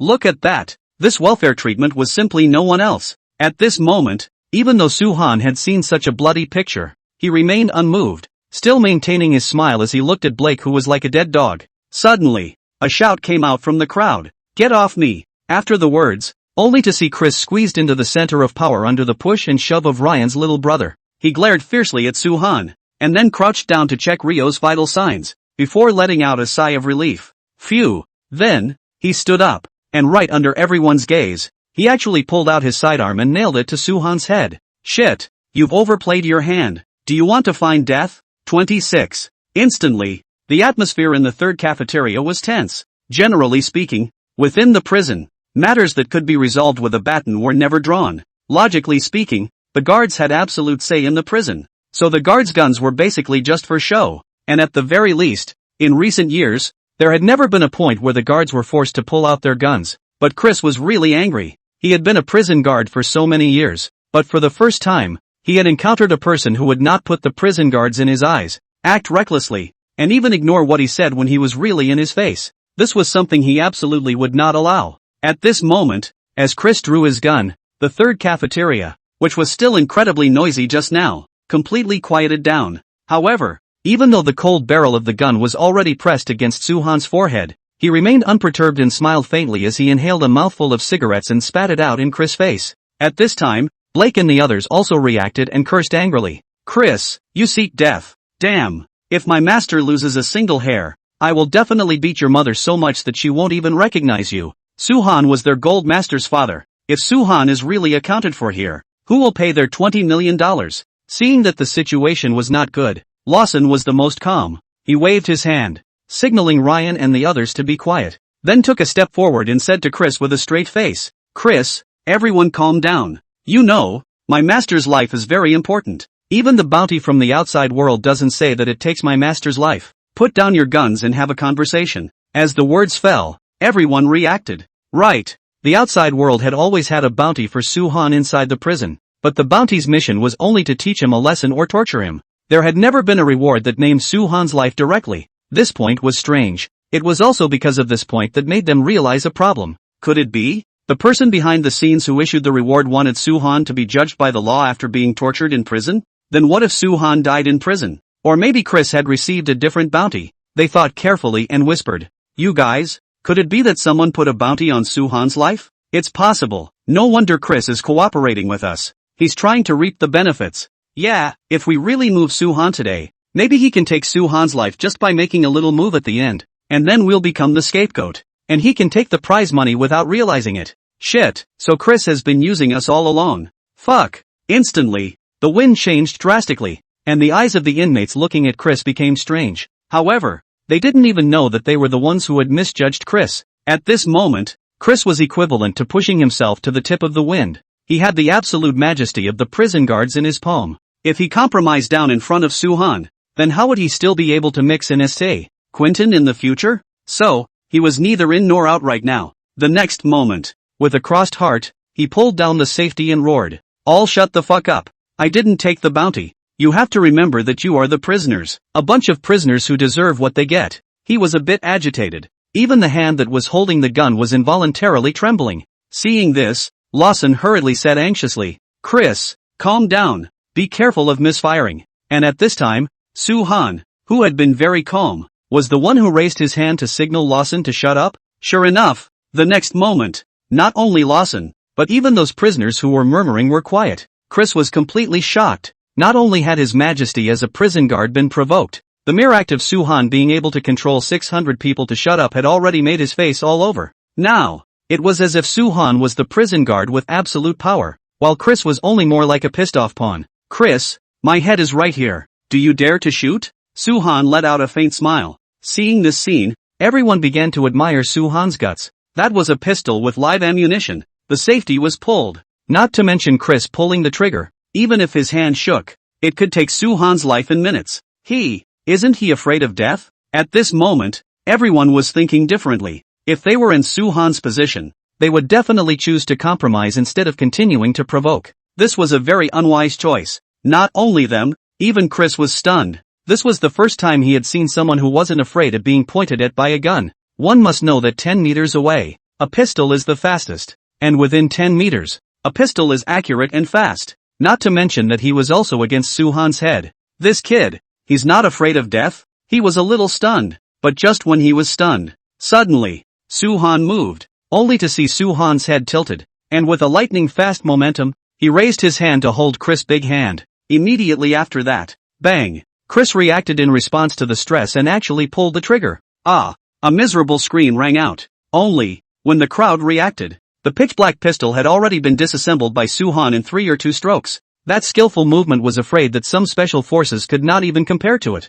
and the bullet that was fired did not shoot at Soo-han. Instead, it mistakenly injured Ryo, who was lying behind Soo-han. Instantly, blood dripping from Ryo's chest, and he completely fainted in desperate pain. Shock. Seeing this scene, everyone was shocked. They didn't even see clearly when Soo-han actually snatched the gun over. Click, click. Soo-han threw the last barrel of the gun, and the one golden bullet in his hand fell to the ground in a smooth manner. He smiled faintly, looking emboldened from start to finish. When I was playing with guns, you hadn't graduated from elementary school yet. The crowd was shocked. Even if Soo-han had been playing with guns since he was 3 years old, Chris wasn't so bad that he hadn't graduated from elementary school, right? However, they didn't know at all. Guns were something that Soo-han had gotten tired of playing with before he was reborn into this world. However, even though there were some exaggerated maneuvers in this, they were still impressed by Soo-han's sophisticated movements. Terror. This oriental man who appeared to have just reached adulthood was too terrifying. Drafting? Only to hear. At this time, Blake burst up and pounced towards Chris like a madman, as if his mountainous body was running madly. Even the floor of the cafeteria followed and shook. Bang! He landed an explosive dropkick, sending Chris reeling. You're crazy, Blake. He's a prison guard. Blake frowned. A prison guard? What I do is prison guard. 27. The other prison guards also reacted and crowded towards the side like crazy. However, when they moved, they realized that they were in this crowded group of 600 people, not to mention going to stop Blake. They couldn't even squeeze in. As for drawing their guns, what a joke. Their guns were never used when their lives were in danger. What's more, because Chris took the risk of drawing his gun, he had already accidentally injured a prisoner. If they were as impulsive as Chris, it was estimated that it wouldn't even take tomorrow for them to change into prison uniforms and eat potluck with those prisoners. Don't all freeze. Leo's been shot. He needs to be taken to the prison hospital quickly, a wiser prison guard kindly reminded. After all, Leo had his limbs broken from the start. He was hanging on by his willpower, and now that he was shot, if he wasn't taken to the hospital in time, he was afraid that someone would really die. But, this is a prison. The inmates are a bunch of vicious criminals, who would be moved by Leo's death. Not to mention, they weren't the ones who hurt Leo, so, none of the inmates paid any attention to the prison guards at all. Now, the group of prison guards panicked. They had cooperated with the gangs and were supposed to get a bonus. But now,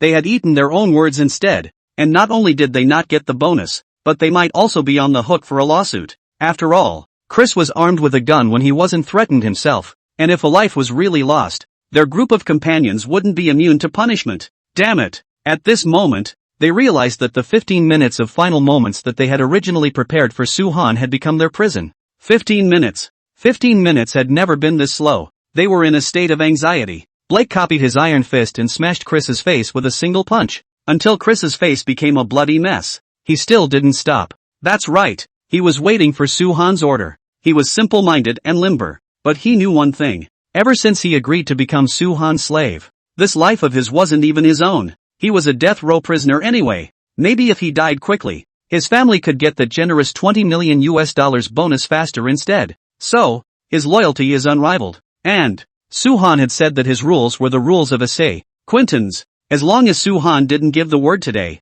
Blake would never stop. Bang, bang, bang. An iron fist smashed down, smashing Chris to the point where blood dripped and scarlet splattered. While smashing, Blake cursed. Drafting. Who told you to point a gun at my master? Damn you. What's wrong with you being a prison guard? It's not like I've never hit a prison guard before. Blake was still smashing Chris. However, it was at this moment that the prisoners reacted. Right. When had Blake ever been afraid of a prison guard? Didn't he just beat Barton to death yesterday? It was because of Suhan's presence that he wasn't punished by the confinement cell at all. So, what's wrong with him being a prison guard? And at this time, Ryan saw this bloody scene, but instead, it seemed as if he had ignited hot blood, licking his lips and roaring. Don't say prison guards. Even if the fucking warden dared to do that, he'd have to be slapped twice before leaving. Perhaps if someone else uttered these words, the crowd of inmates would treat him as a jumped-up clown. But what if these words were spoken by Suhan's slave? A prison guard? His Suhan's dog didn't even put the prison warden in his eyes. This St. Quentin's #1 ruthless man, even his slave had the capital to be so wild. For a while, instead of sympathizing with Chris, those prisoners cast envious gazes towards Blake and the others. That's right, they were envious, perhaps. They were thinking that to be locked up in a prison cell with Suhan was all the most beautiful thing in this life. At this moment, under everyone's gaze, without Suhan calling for a stop, Blake was still hammering Chris with his iron fist. Even though one of Chris' faces was almost inhuman, he didn't stop. Drop. Suddenly, a door buzzer sounded. Hamandi ran in with 50 heavily armed prison guards. After he saw the mess at the scene, he couldn't even hold back a breath of cool air. Miserable. The scene could only be described with one word, miserable. It was simply too fucking miserable. More than 100 people had an arm twisted off and were lying on the ground moaning. The culprit Rio's limbs were all twisted beyond recognition, and a large bloodstain dripped out of his chest, so it was obvious that he was already dead. The prison guard, Chris, was being pressed down by Blake, who was like a small mountain, and hammered that inhumanly shaped face with a heavy fist. Headache. Ever since he took over as the head of the first prison ward. Not, I should say, since he'd been a regular prison guard at San Quentin. Even if gang fights had existed, they'd never been as grueling as today. Stop it all fucking. He raged, roared. The next moment, the armed guard standing beside him shouted through a megaphone. All hands on your head, crouch down. I repeat, all hands on your head, crouch down. As the words fell, the third cafeteria was filled with people. In just half a minute's time, almost everyone squatted down with their hands on their heads. However, there were also exceptions. For example, those prison guards who were blocked in the square, Blake who was hammering Chris, Ryan and Lawson who stood at Suhan's side like left and right guardians. There was also Suhan who had been sitting on the dining table with a calm face and a cigarette in his mouth. Even if the head of the supervisory district came in person, even if there are 50 armed guards coming, Blake still didn't stop moving his hands.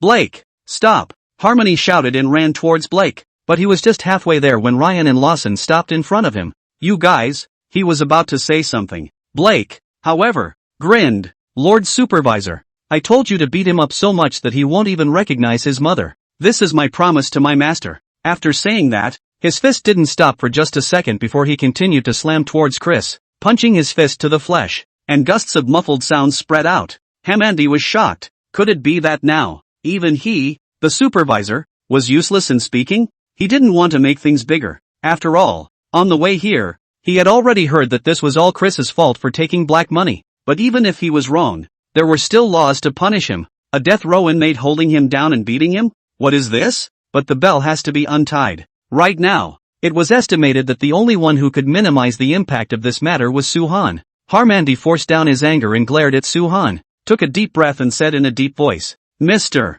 Su, please make Blake stop. He's really about to be killed. Upon hearing this, Suhan let out a faint smile, lowered his eyebrows towards Rio behind him, and said meaningfully, oh, then please ask Lord Supervisor, if that bullet had hit me squarely in the head, would you still have the chance to tell Chris to stop? The room was shocked at this statement. Crap, is Suhan out of his mind? Is he questioning the absolute talker of the first prison area? Thank you all readers big lords for your support. I can't thank you enough. Today, in order to thank all the readers of the great lords, at 8 o'clock added 2 more. Now, I'm going to give you today's update. The real climax will begin soon. I'd like to ask for a recommendation ticket. I'm not sure if I'm going to be able to get a ticket, but I'm going to be able to get one. Free gifts are refreshed every day, so please feel free to feed the little author and keep him motivated. 28. Instantly, the atmosphere in the third cafeteria was extraordinarily tense. Everyone was shocked. Suhan was the first person who dared to question him like this in front of the supervisor of the first prison area. It was also the only one.